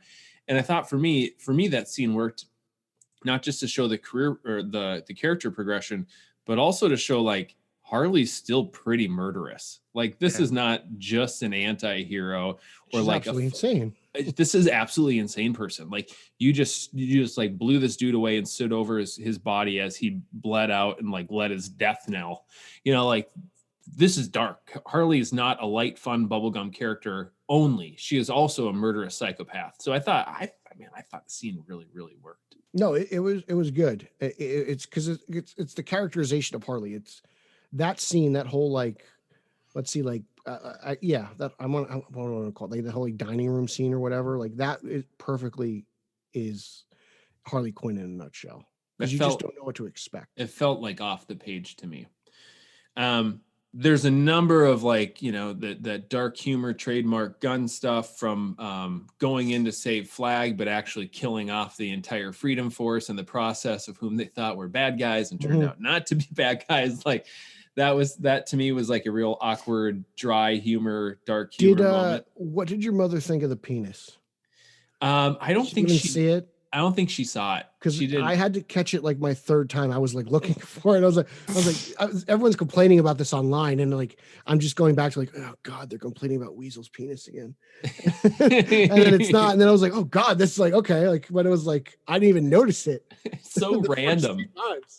It's just I'll admit, saw it first viewing. Laser vision Lauer. Yeah. Don't you try sneaking a penis on screen. Lauer's gonna find it. Although no matter how many viewings, still can't find cyborgs. But anyway, that's another story. Ooh, hot. It's hot. It's topical humor here on the Batman on Film podcast. Let's move in because I have heard and read some things potentially around audience reception. Cinema score on this thing was a B+.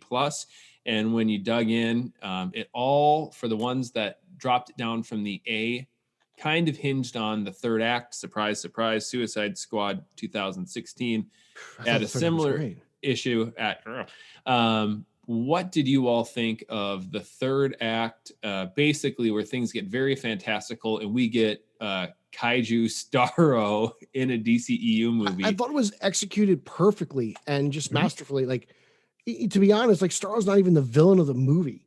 It's the government. It's Waller. It's those people that are manipulating, the lesser people out there. And Starro's kind of a sympathetic character. And, he's you locked me up in a cage for 30 years. I'm going to kick your ass. Yeah. So I thought it was great, and seeing the team come together. And then even at that point, there's still some really interesting deaths, and Ratcatcher and Killer Shark, King Shark. Really, I'm confusing my croc and my shark. Easy to do. Really kind of steal the show there. And you see Bloodsport, and it's cool. Like Waller did what she said. She turned, Bloodsport into a true leader, and it was great. And even the what Peacemaker actually was like. You find okay, this is why you're here, because like earlier in the movie, you hear Bloodsport's like, "Are you having a laugh with me? This guy having a laugh?" I did. Yeah. Like English humor. Shout out to Tom McClellan. So like that was cool. There were so many payoffs. Like he deliberately like left these breadcrumbs for us to follow. And like you see it at the end of the movie, you're like, oh my God, like if it was any more obvious, I would be a complete moron. Right. It was great. And just again, Starro falls into that, like he's not a D-lister, but why would we ever see Starro in a live action movie? Yeah, right? And he looked amazing, and his power set was great. And no, it was good.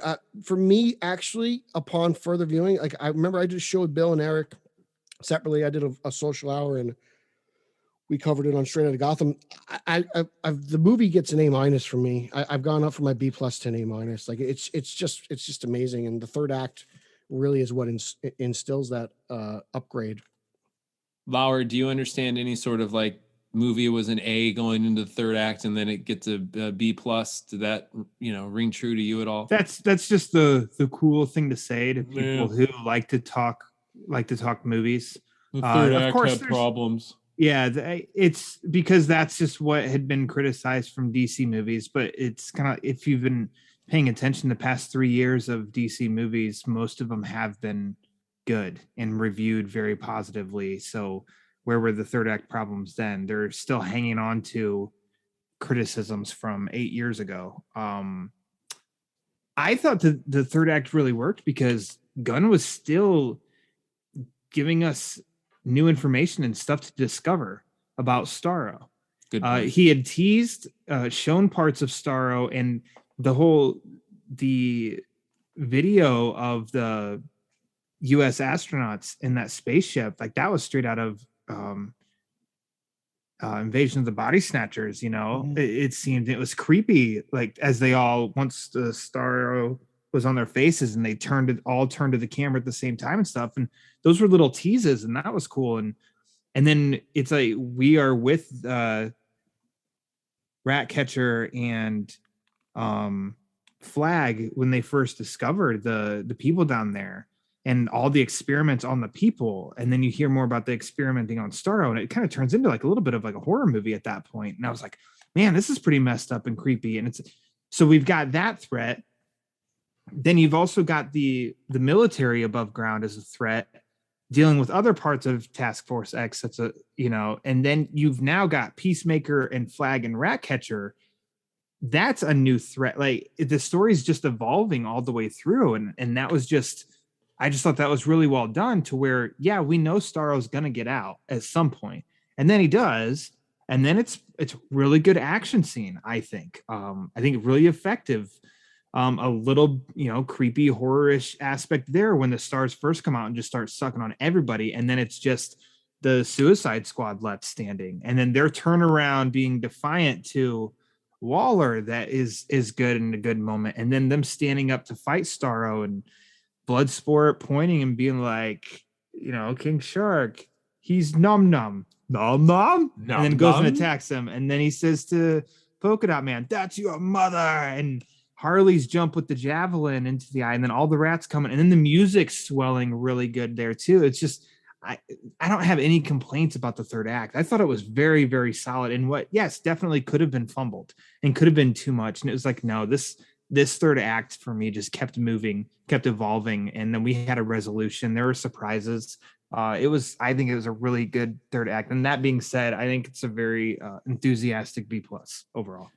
Yeah, I would say, Laura, I really like your analysis there, because I think where we run into, and where some films have valid third act criticism, is the story stops at the end of the second act, and the third act just becomes muddy CGI spectacular with nothing new for the story and the plot. Yeah.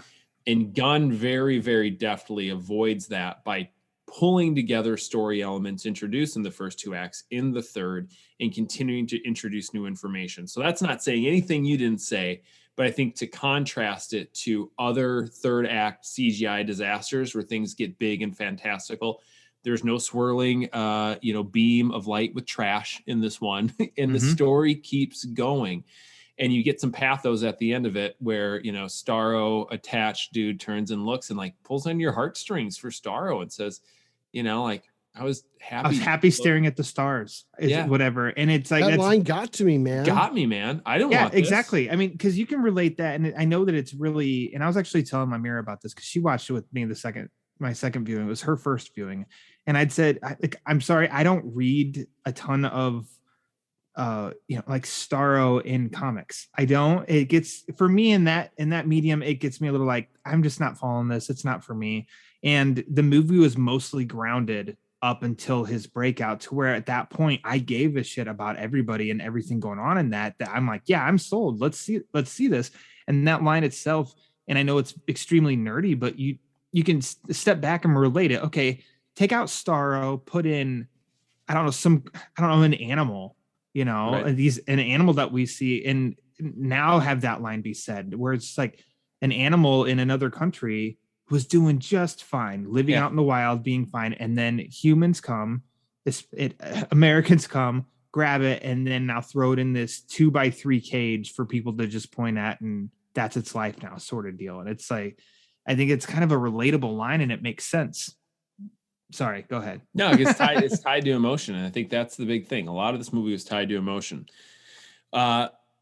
So it feels like we're all very much on the same page. I think I started with the B plus like Peter. I think it's an A minus for me. And when I really sit back and think about it, I don't know what it would take to go from A minus to A. So I've seen this thing 3 times. I need to see it a fourth because I'm a dork.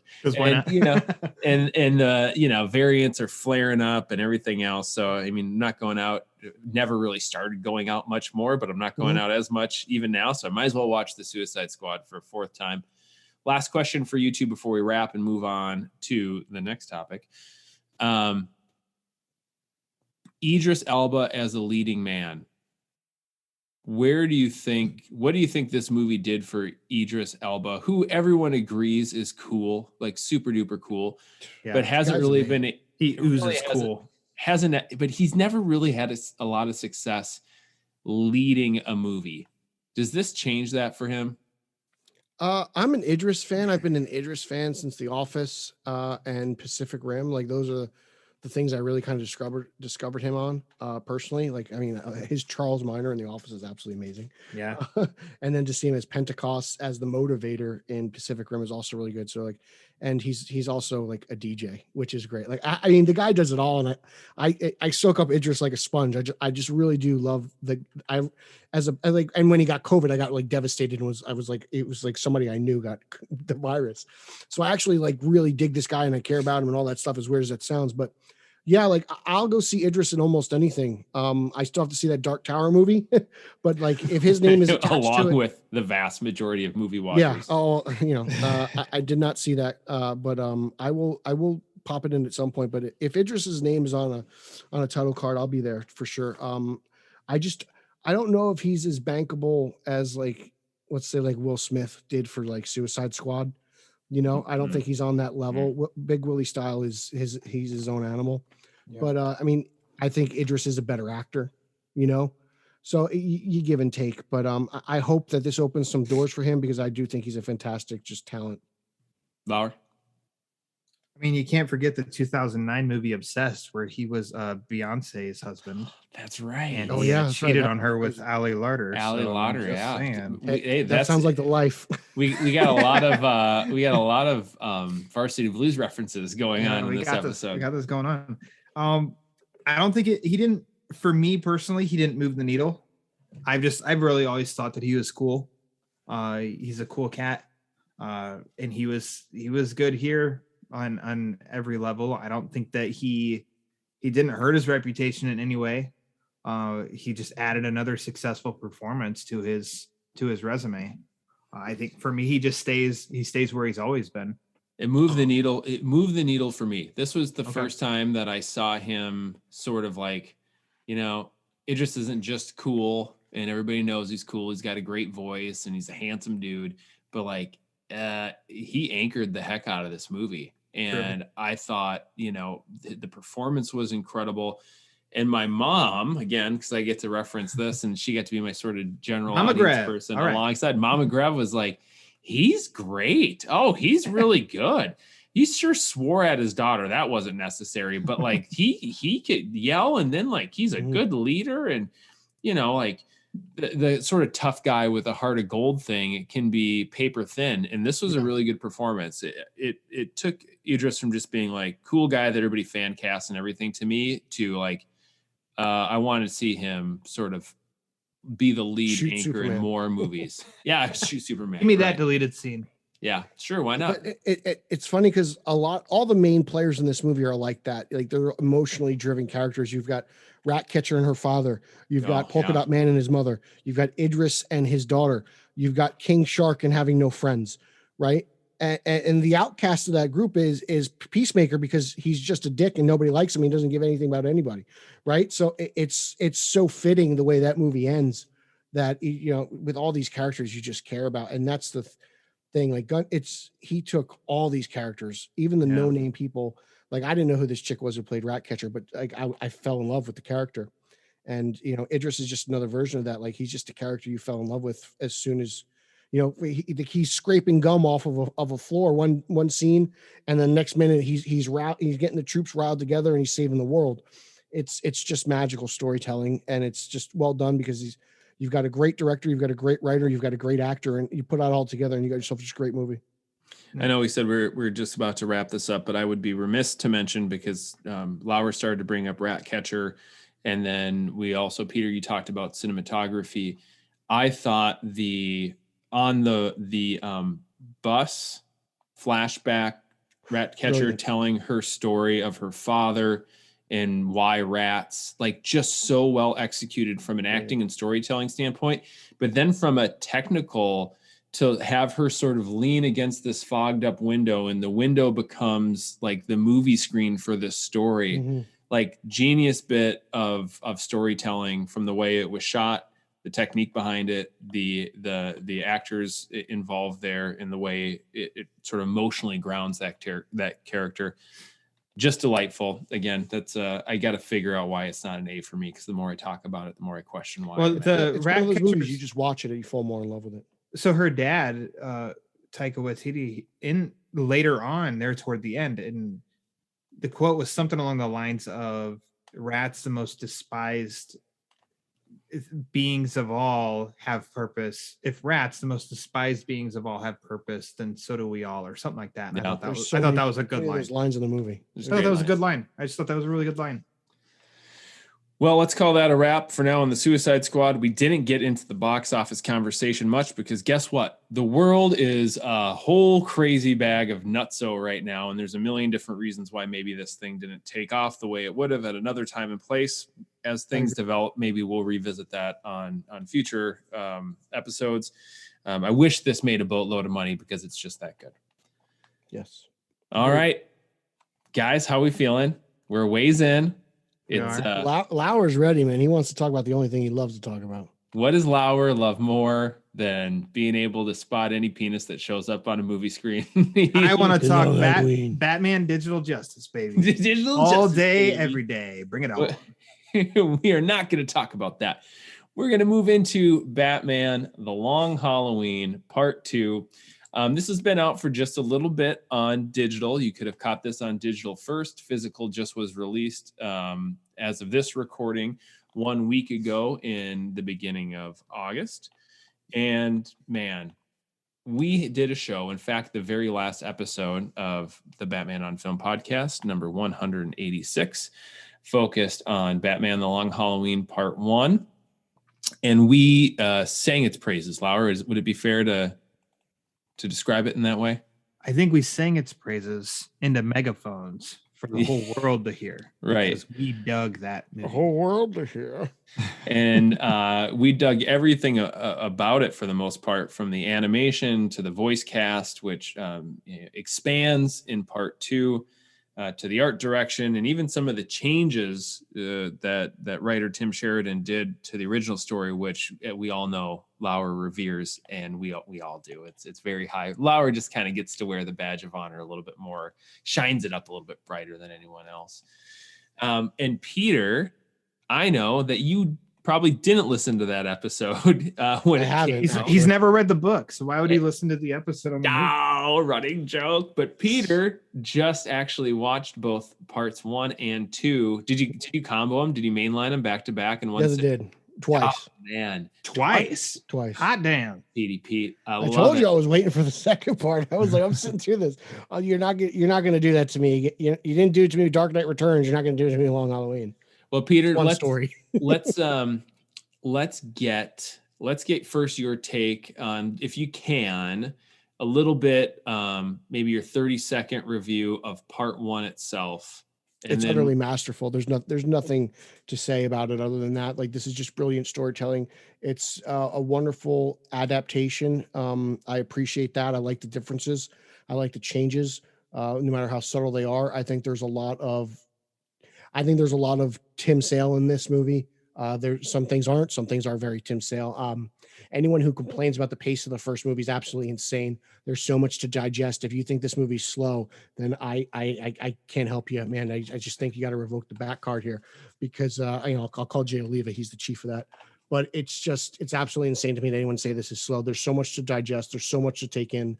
I talked about earlier for Batman 89, giving the coin an origin, and I think this movie does it masterfully as well. It's from everything from just characterization of Batman, Dent, and Gordon. It's perfect. It takes probably, there are two great trilogies in the history of Batman, in my opinion. It's the Dark Knight trilogy, and it's Jeff Loeb's Long Halloween trilogy of When in Rome, and as well as Dark Victory. So it just to see that adapted on screen and just done so well is great. The only negative I have with this movie is Ackles' voice. It's horrible as Batman and Bruce Wayne. It's as bad as Ben McKenzie in Year One. Like I can't tell the difference between Bruce Wayne and Batman. And the only time it works for me in both of these movies is the end when he's talking to Gilda.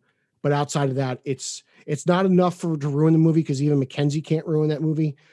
Year One for me, and he tries to ruin everything Batman he touches.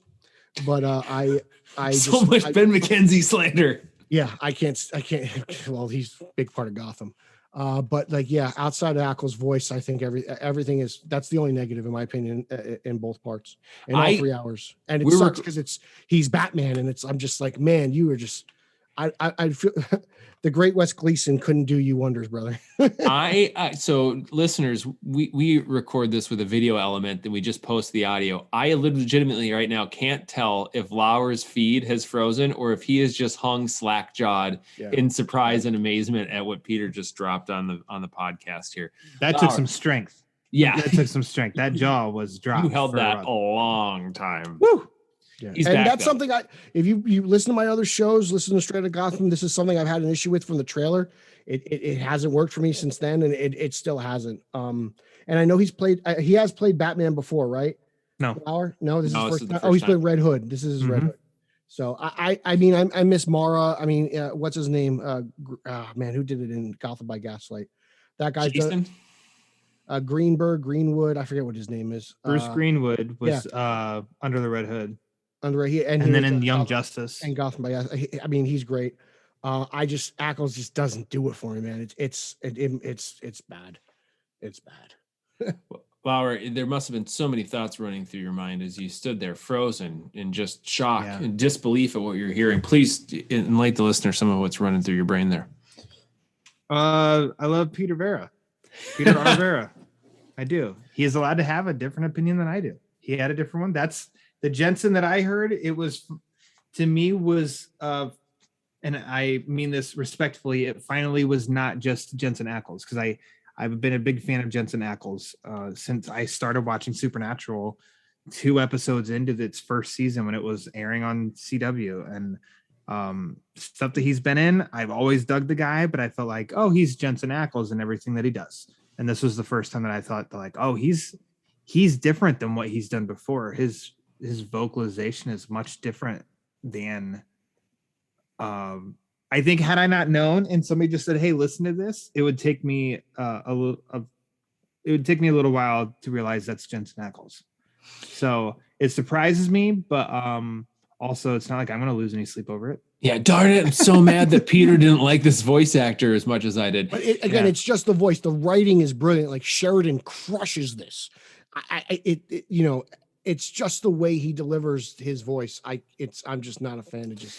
The one thing I would say, Peter, tonal difference that I think I can understand is his Bruce Wayne voice doesn't do a lot for me. There's not a huge difference. I think his Batman is awesome. I loved him as Batman, but the Bruce is not much different. But there's not as much Bruce. And if we start to shift the conversation a bit more into part 2, I think this is maybe a good way to do it.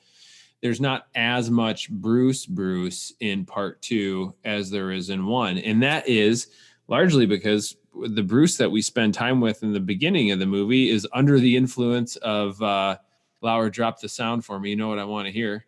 Poison ivy. Absolutely. Curses. That was great. All wrapped up in the vines and the machinations of one poor redheads. Ivy. Gotta love them. They'll get you. And we also, which also serves in a couple different ways, serves as an introduction and a really well done, in my opinion, animated action scene involving Catwoman, Poison Ivy, and Bruce, sometimes under the influence of Poison Ivy and then breaking free of it, but also removes Bruce Wayne and Batman from the progression of the timeline in the two movies and the element of stopping Holiday as the murders continue. From an introduction, Lauer, let's swing it over to you. How did you think this opened as an animated movie? Were you into this? Because I think sometimes, the Peter mentioned it. People said the first one moved a little slow. This one sped up pretty fast, didn't it? I think it did. I really wondered when the movie was, or when it was announced it was going to be two movies, where, as you usually do, it's like, where does it stop and where does it pick back up? And that was a fun game in which it was exciting where they left us off with part one, and part in the first, or the post credit scene, the mid credit scene, I guess, is where Poison Ivy had him under the influence. Like, oh, that's where we're going to kick this off. That's cool. And I enjoyed it. It progressed the story. It kept Catwoman extremely relevant in the story, which she already was in part one, even more so in part two. And if you listen to the last social hour, it was part two conversation with writer Tim Sheridan. I said on there that this is definitely in the running for one of my favorite interpretations of Catwoman. Yes. I thought she was just flat out awesome, voiced perfectly by Naya Rivera, written perfectly by Tim Sheridan. She looked like Catwoman, and I just thought her balancing act definitely she was more a hero than villain in this story, but I just thought she was just awesome. But that's something that I love. I do love that in the story of her coming to save Bruce from Poison Ivy. I always loved that moment in the book. And so I didn't necessarily have a doubt that we were going to see that in this, especially when Poison Ivy showed up at the end of part one. It's like, oh, we're going to get that Catwoman Poison Ivy scene. And that delivered. But part two, I thought just kind of it hit the ground running. It was like, Bruce, while you were under this spell, the murders continued. Stuff kept going. Kept happening. And it serves to sort of get right into the pace of the rest of the movie, which does feel, in my opinion, much faster pace than the first. And that's not a criticism of the first, because there's so much detail to sort of soak in and appreciate and enjoy that even though the pace was slower, it never dragged for me. Like I've seen some people, criticize that it did for them. And to the point about Naya Rivera, I just thought it was an excellent voice performance, and given the tragedy of how she lost her life, and just super talented. I remember watching her in Glee years ago and just being like, man, this chick's got real star power. Heartbreaking that this is her final film role and the last thing that her fans and the general audience is going to get to appreciate her in. But man, did she do the character justice. And I'm glad the writing came together and they utilized the character so well in this that if she were to have a final performance, I think this was a worthy one. I also loved the design of Catwoman. Yeah. At first, sitting through these two movies and seeing the redesign of Selena Kyle, I prefer the Sale version, but to know why they did it, to give like her that appearance of kind of like Gilda, and then have Alberto kind of make that move and stuff like that. I was like, man, there are again so many payoffs from the coin and Harvey and all that stuff that just it all comes forward. It all comes full circle. And I was like, man, you guys, I can't believe you guys thought of that. Like I didn't put that together until the end. I was like, oh my God, through the big reveal, I'm like, okay, that's why he's like, I feel like I can talk to you, because she looks like Gilda. It was just incredible. So like again, like I said earlier, the changes that they made are not bad. They fit this story, and I appreciate them, because while I do like something like Dark Knight Returns or Year One, because it's page for page, something like this more along the lines of like Flashpoint is slightly different, and it's like, okay, I have an idea what's coming. I don't know what's coming. So it is something new to me, but it's so honorable to the source material that I kind of feel like this is the way to go for some of these movies. So you took that Alberto talking to Selena on the yacht was because she looked like Gilda, and not because your family. I think he just caught up in the moment, like in his mind. I think he feels like he's talking to Gilda. Because they have that similar kind of haircut. They've got the short hair and everything. That's interesting. Yeah, I just instantly interpret it. I instantly went to the family route, but again, on that, social hour appearance with Tim Sheridan. He I don't know how many times he referenced he loves ambiguity and leaving stuff ambiguous for like, I don't need to tell you exactly what to think. You took it this way. Garrett took it this way. Ryan took it this way. Pete took it this way. None of you are wrong. And that's just great storytelling. Yeah. And I think that's really cool because I would have never thought that. And now I'm going to watch it again because it's the long Halloween. And that's what I'm going to do. Why wouldn't you? It's something that I probably noticed because her look is so different than like kind of like the wet, messy hair look that Selena has in the Tim Sale version. Yeah. Right? Yeah. She looks so the Terry Hatcher inspired Selena Kyle. So and I was like, that was one of the things I took notice. But like, again, like there were other things that I was like, I like the Tim Sale Joker with the million teeth, but you know, it's in the movie. It's not exact, but it's there. You know, Falcone looks like Falcone. Sophia looks like Sophia. Sophia is like right out of the comic. Yeah, like there are so many things that look exactly like their comic book counterpart, but yet there are so many things that are different. And I will say, to finally see the, you know, what I believe is, you know, the true origin of Two-Face on screen. You know, Batman the Animated Series did with Big Bad Harv. Nolan did it his way. I guess Schumacher kind of was the first to do it in live action, but to see this setting like play out in full, I was really impressed and I really enjoyed it. Well, let's use Peter. Thank you for bringing up Harvey. Where I wanted to go next, let's touch on him as a character. There's a couple things I want to visit. One, performance of Josh Duhamel in the character role of Harvey Dent in Two-Face. Let's talk about Toothface. That's Joker with all the million teeth, man. That's Sale Joker is Toothface. Peter, you didn't like Ackles. What did you think about Duhamel? I love Dent. Really, just every, and again, like a lot of this goes to like Sheridan's writing because the story is just brilliantly written. His relationships with Gilda is kind of like, in the essence, this is a love story. It's Alberto and it's Gilda's love story. And you know, Harvey's jealous and he's screwed up and he can't handle it. And there are those seeds, you know, planted. And I love how he in the beginning, he's kind of like this white knight, but he's kind of like the white knight, but you could see the turn. He's like, you know, if we were different men, this money, and Batman's like, it's not you. It's a slow. The only thing slow about this movie is that it's like that dramatic slow burn. And it doesn't mean that the story's slow because there's just so much to be told. And Harvey's at the center of it. And you're just kind of waiting, you know, knowing the source material. I'm just waiting for this guy to flip. I'm waiting for that moment. And there's a few moments where they trick you. The first time he escapes from the hospital, I'm like, okay, is this going to be drastically different? Like this is something new. And he's talking with Gordon and Gordon gives him the gun. And again, full circle, the gun comes back. And it's, he crushes it as Dent. Like, I love the duality part of it. I love the growly voice he had later on. Like, I think he's the opposite of Ackles for me. I think he definitely, for me, what stood out is always reading.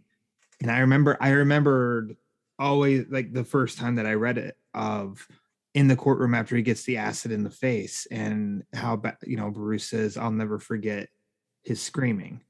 And so I was looking forward to what that was going to sound like. And I thought, Duhamel, Josh, let's call him Josh. Or JD. Oh, JD. And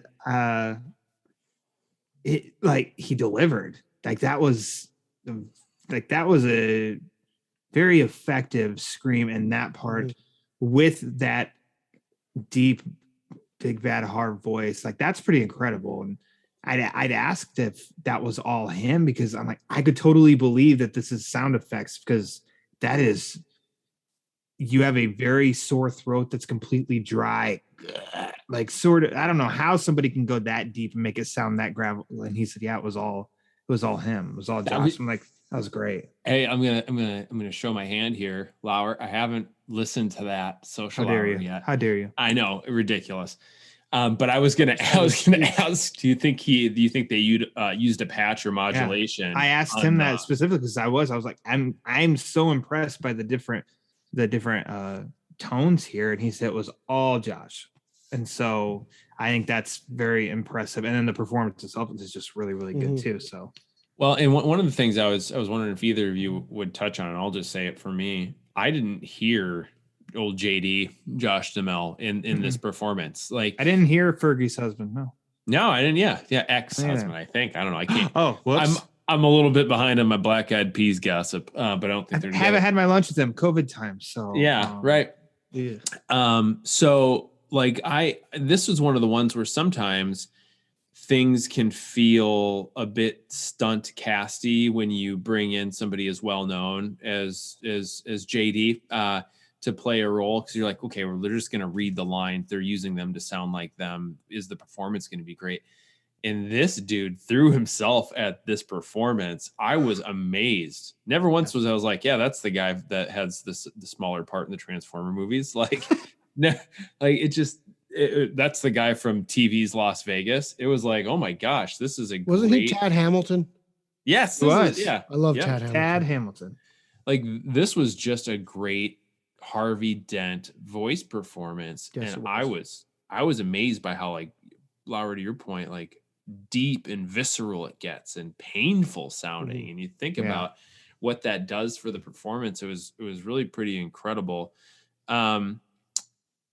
Peter, when we think about, you said the definitive origin of Two-Face, and I always, for me, I love The Dark Knight. One of my all-time favorite movies overall, any genre, any time frame, whatever. But the one thing that it sort of tricked you into and then didn't do, so I appreciated the homage, was the courtroom acid attack, or the courtroom attack that led the disfigurement. And then the animated series, to your point, had Big Bad Harv as a thing here. We don't get that in the same way in the comic book as we do here. What about this execution? Did you really appreciate it? And you already touched on this a little bit around adaption as opposed to just going from screen to page, or inspiration, I suppose, other than adaption. What were your thoughts on the way they portrayed this origin, and why did it work so well for you?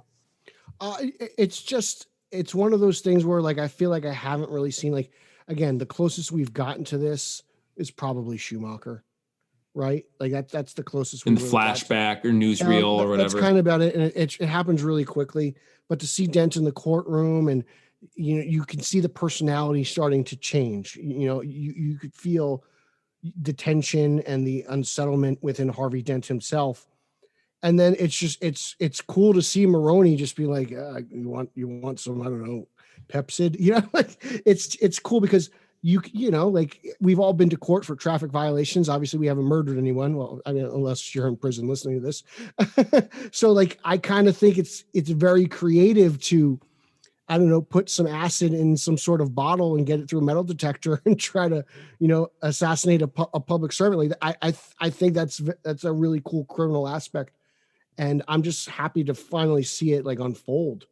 Like, I feel like I've kind of been waiting for this moment, like as much as I love BTAS, the origin of Two-Face doesn't do it for me. As much as I love that Two-Face in general, the origin I feel is a little lacking. And we all have that movie in such high regard. And, Nolan did his own thing.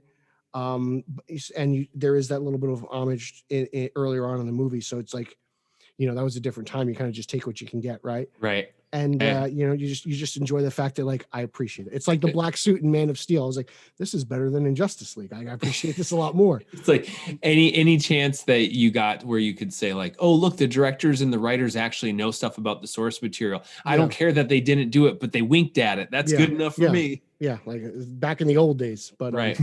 Again, it's just, being the inner fanboy comes out, and you're just happy to see that. And that's what's really great about these animated movies. And I really think that this movie toes the line of just the perfect balance of just adaptation and inspiration.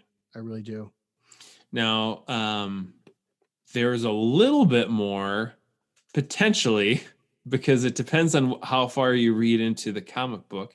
But there's a little bit more change on Harvey's wife, Gilda, in this animated story, as opposed to the source material, than there was with Harvey himself. Lauer, give me your thoughts on the changes that we have with Gilda, both as it relates to the overall narrative and inspiration, as well as what it means for solving who Holiday is in this thing.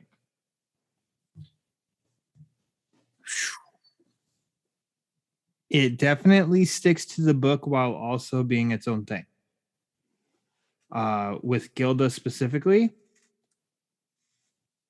we know by book's end that she at least committed one murder. I think we know by the movie's end that she committed at least one murder. But then, as has become really fun for the book, will also become fun for the movie of rewatching and being like, okay, is this one Gilda or is it not? Is this Holiday Yes. Gilda That's the best part. or of not? both these Which stories. one? It's that part has always been fun to me, and that will continue on with the movie, and that's how it's definitely in line with the book. I think the motivation is perhaps clearer in the movie than it was in the book for Gilda. The whole Alberto tie-in. Yeah. That was a little unexpected, but it did put its own stamp on it, on a little bit more reasoning, which did help clear just a little bit more of why she became Holiday. It also made me immediately rewatch part 1 differently. Oh, for sure. So For it's sure. definitely a benefit, and that was really cool. And that is that's a credit to Tim Sheridan for sure. The guy's brilliant. He Yeah. really is, and his Shazam book's good. And Yeah. everything Sheridan has written DC wise, I've really enjoyed. So I mean, please sign this guy up for some more stuff. I can't get enough of his storytelling, and just this is such an amazing. It's a love story. It's noir crime drama. It's a thriller. It's fantastical in places, and it's just 100% Batman. Like it's so good. I haven't teared up at the end of an animated Batman movie since Flashpoint. Like that's how good this is at its core. It gets you, like, Sophia comes out Tony Montana style, guns blazing, everyone's going crazy, and then she goes in after her father, and then right like the book, she drops down to the floor, from like 70 stories. And then at the end with Gilda, I'm crying and I'm bawling tears, and I'm rewatching this movie again from part 1, and I'm picking up on all the little clues that Lauer's talking about again. And this movie is so emotional. That's why, like, when people are saying part 1's slow, I'm like, maybe I'm looking at it differently, because I watched 3 hours in one sitting, and I doubled up. I'm like, what are you talking about, man?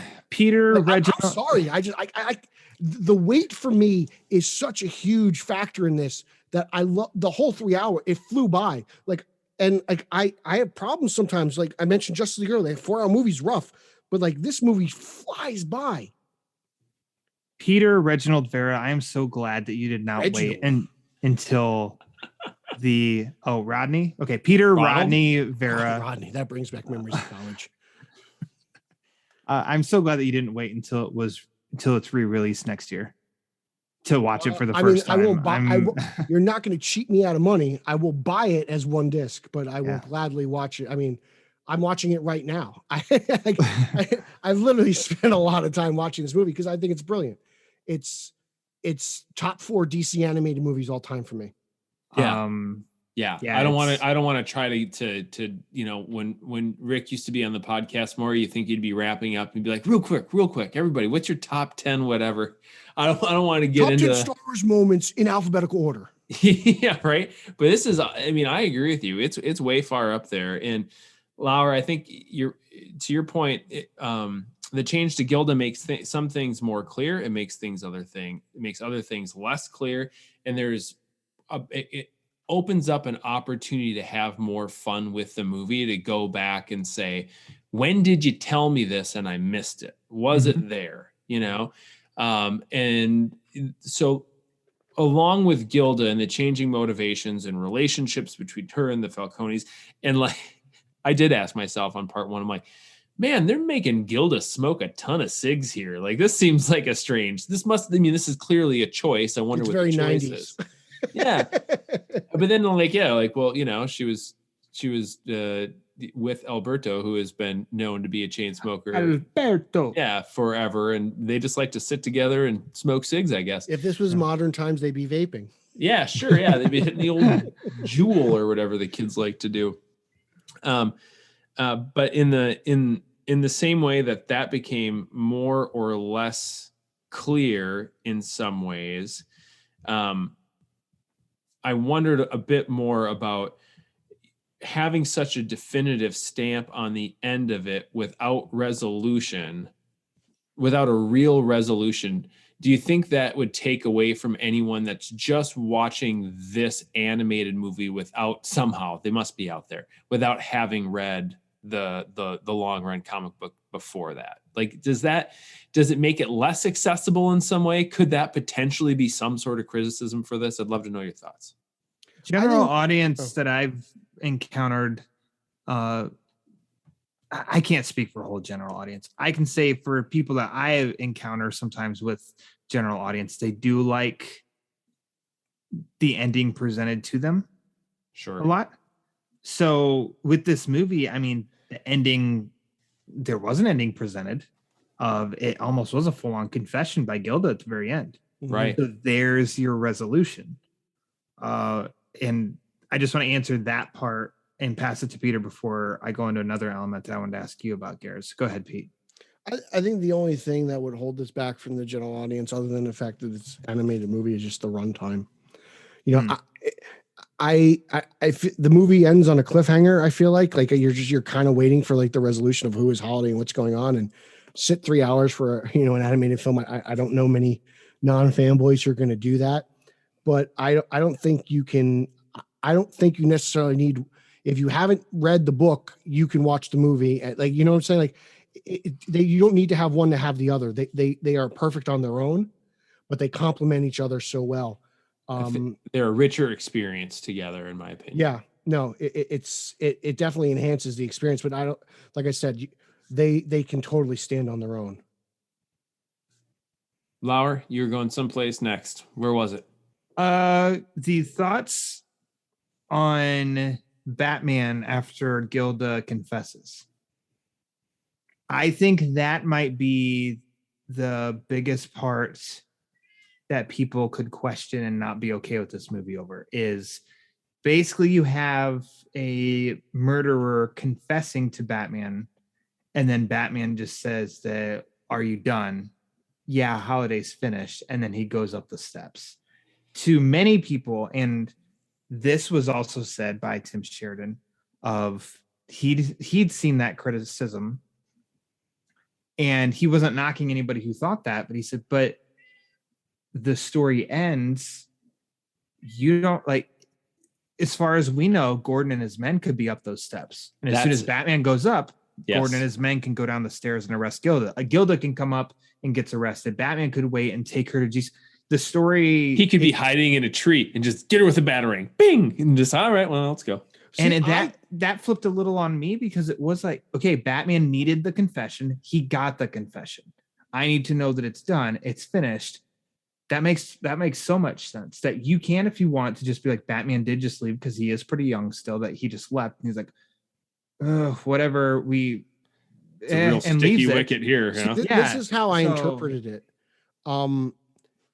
I still think, because and throughout both parts of this movie, the quote of, "You're not the detective, huh?" Like, it's there. And again, it comes full circle. I don't think he necessarily believes her, because again, Harvey takes credit for this. She takes credit for that. He can't figure this out. That's the best part about the story, is you reread it and you rewatch it. You can't figure out who killed who. I'm still unsure of who killed who in this movie. And I've watched it a lot, and I reread the book. I skimmed through the book, and I'm going to reread it. So it's just the uncertainty. Like, it's like he may have like this quote unquote confession, but he has like no hard evidence. There's nothing to pinpoint anybody anywhere. So therefore, and again, he says, he's my friend. Well, Harvey took the bullet for her because, like I said, it's a love story. Harvey loves her. She loved Harvey, but she still missed Alberto. This love triangle is absolutely insane in this movie. And then Batman's caught in the middle, and his friend is taking the fall for his wife. To me, I think that's kind of Batman doing Harvey a favor. Well, yeah, and I think it's not only this love, I don't know, parallelogram or something, but it's also this story of Gilda's quest for vengeance, for not just the love that was taken from her, but she was robbed of her own family, robbed of a family, and the ability to make a family of her own and have peace with that. that sends her on this like vengeance vendetta, that you sort of start to question like who pulled whom into this violent affair first. Did Harvey pull Gilda into it? Well, no, because we know Gilda has this plan that she's concocting. So when did Harvey join up, as opposed to like when did Gilda come in? And that's, I think, flipping the comic book on its head in some ways. And that's why one of those things I think, yeah, this is good on its own, and clearly that's great on its own. But when you know both, see both, and can start to appreciate the sort of mirror images in some ways and the inversions, like that's where this thing really plays. And I think that's a very strong point of DC animated film. You look at Flashpoint Paradox, Dark Knight Returns, Under the Red Hood, The Death of Superman, Death in the Family. That's only a few of them. Like Batman, Superman, Apocalypse. Like together they do a separate. They stand on their own, but together it's this really enriching superhero experience that just transcends media. Because for something like Long Halloween, we've got this great book, we've got this great animated movie, we've got The Dark Knight that is heavily inspired by the. It's right. It's just honoring the 80 years of this history and this character who is just larger than life. And I mean, and it just gets me juicing for the next Batman movie. Like I'm ready. I don't know who's not ready for that movie. Related to nothing other than this movie, I totally loved the Scarecrow Batman scene in the woods. That was the last thing I was going to say. I love him on the horse. Just literally as a fan, I love the look of the Scarecrow. I love we got him and Mad Hatter both in this, and I loved that fear toxin scene in the woods. Loved it all. Scarecrow on a horse always works. Yes. I loved what Batman did with the Scarecrow toxin to Grundy. Like I thought I was like, that's a glove. Like that was interesting to me. I thought it was bandaged. I will say that this movie had two really I felt heartfelt moments. Is Batman kind of like honoring his friend and kind of letting Gilda get the pass, and then Thanksgiving dinner to Grundy. Like a lot of times Batman gets accused of being cold and he doesn't care or whatever. And he has a heart. He does. He believes in Gotham City. He believes in the everyman. He started out this journey one way and now he's doing it a completely different way. And he wasn't prepared for it. So it's just this great evolution of the character, and you see him grow in the film. I think one of my favorite things, guys, I love talking to you. We talk on air, off air. One of my favorite things of this conversation has been listening to Peter refer to both parts of both part 1 and 2 as one movie.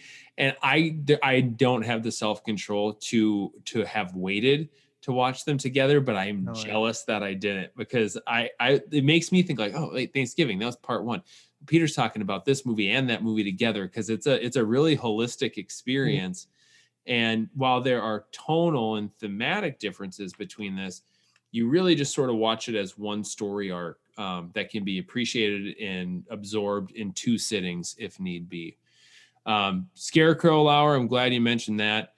Was that the one thing? So this is an R-rated movie. The first was a PG-13. Was it the Scarecrow sequence that really pushed things over the edge, do you think? Because there were things just as violent in other parts of the movie as there were in part 1. Was there harsh language? I didn't even notice. I think there was a couple shit bombs. Okay. I think it was a language thing. Yeah, I don't know though, because the hallucination of Crane's mother from the tree with the head detachment was amazing. Pretty aggressive. Yeah, it's amazing. That's I don't know if they really upped all like violence in any other parts. So I think that's a good point, Garrett. That might be kind of what helped to nudge it to Alberto's a soft death. R. Alberto's death was in part 1 though. That was PG-13. Yeah. Oh, was it? Okay. That was in the PG-13 half, and that guy got chopped to bits. I mean, that was aggressive. Yeah. And yet I was still like. I was like, maybe he's Holiday. Maybe he swapped out a body, something. At this point in the book, we also thought he was dead. So I don't know. It's a comic book. Well, gentlemen, I want to ask Lauer one question. Go right ahead. Did you miss the Riddler? Because I didn't. I watched the movie and I didn't miss him one bit. I think he's the only major player from the book who isn't in the movie. So it's funny that you ask, because what'd Tim say? I love Riddler. Mm-hmm. I think if you have to cut one of the villains from the story, he serves as a refresher in the midway point. Okay. I thought that's initially where they were going to have part 2 pick up, when this was announced, because I thought, oh, this will just, because usually, you know, the movies are a few months spread out. So part 2 will be like 3 months after part 1. So it'll be, oh, the first 3 minutes will have the Riddler and they'll be rehashing this. Right. So I didn't really miss him. Fun story and a plug for a friend and a BOF fan, Steve J. Ray. He has a podcast called Fantastic Universe where he had Tim Sheridan on, and I didn't want to ask this to Tim on BOF show because that's like I'd be stealing from Steve, and that I believe Tim said that he wrote a scene or like almost like a bonus short that was basically a Riddler little short animated thing, and that never the budgets stuff there. He says all the details on that episode, but that to me is like, oh well, now I want to see that. As if it was like an extended, maybe it'll be on the extra features and extras. No, I don't. They never ended up making it. It was scripted, storyboard, but nothing. Maybe they can do it beyond Robin that, 89 so, style. I mean, I hope. I mean, as soon as that was said, it was like, damn it, give me more, give me everything. Yeah, I can't. Tim, can you complain just with publish all of your notes because I want to read them? Give it all. But maybe when the pandemic's over, you guys can hang out. Please. Have them signed. By that time, I'll have like every single copy of this movie that's been released. But can you sign all of them for me, please? Well, and maybe by that time, you know, with the long Halloween special coming out this year, maybe, you know, they'll be talking about revisiting it. Who knows what's going to happen that thing? Maybe we get a third parter on this bad boy. Life is good. I will say that I think with as great as this has been, I feel like if we do not get the completion of this trilogy in When in Rome, and it's sad because Miss Rivera is no longer with us, and Dark Victory, I think that'll be a huge sin. But I think they have to be givens at this point because they're masterful stories by Loeb and Sale, and I think it would be a huge. Long Halloween is so good, and I believe it's such a hit for them that I don't know how they can't be thinking. Well, at least get talking Dark about Dark minimum, Victory, right? At minimum.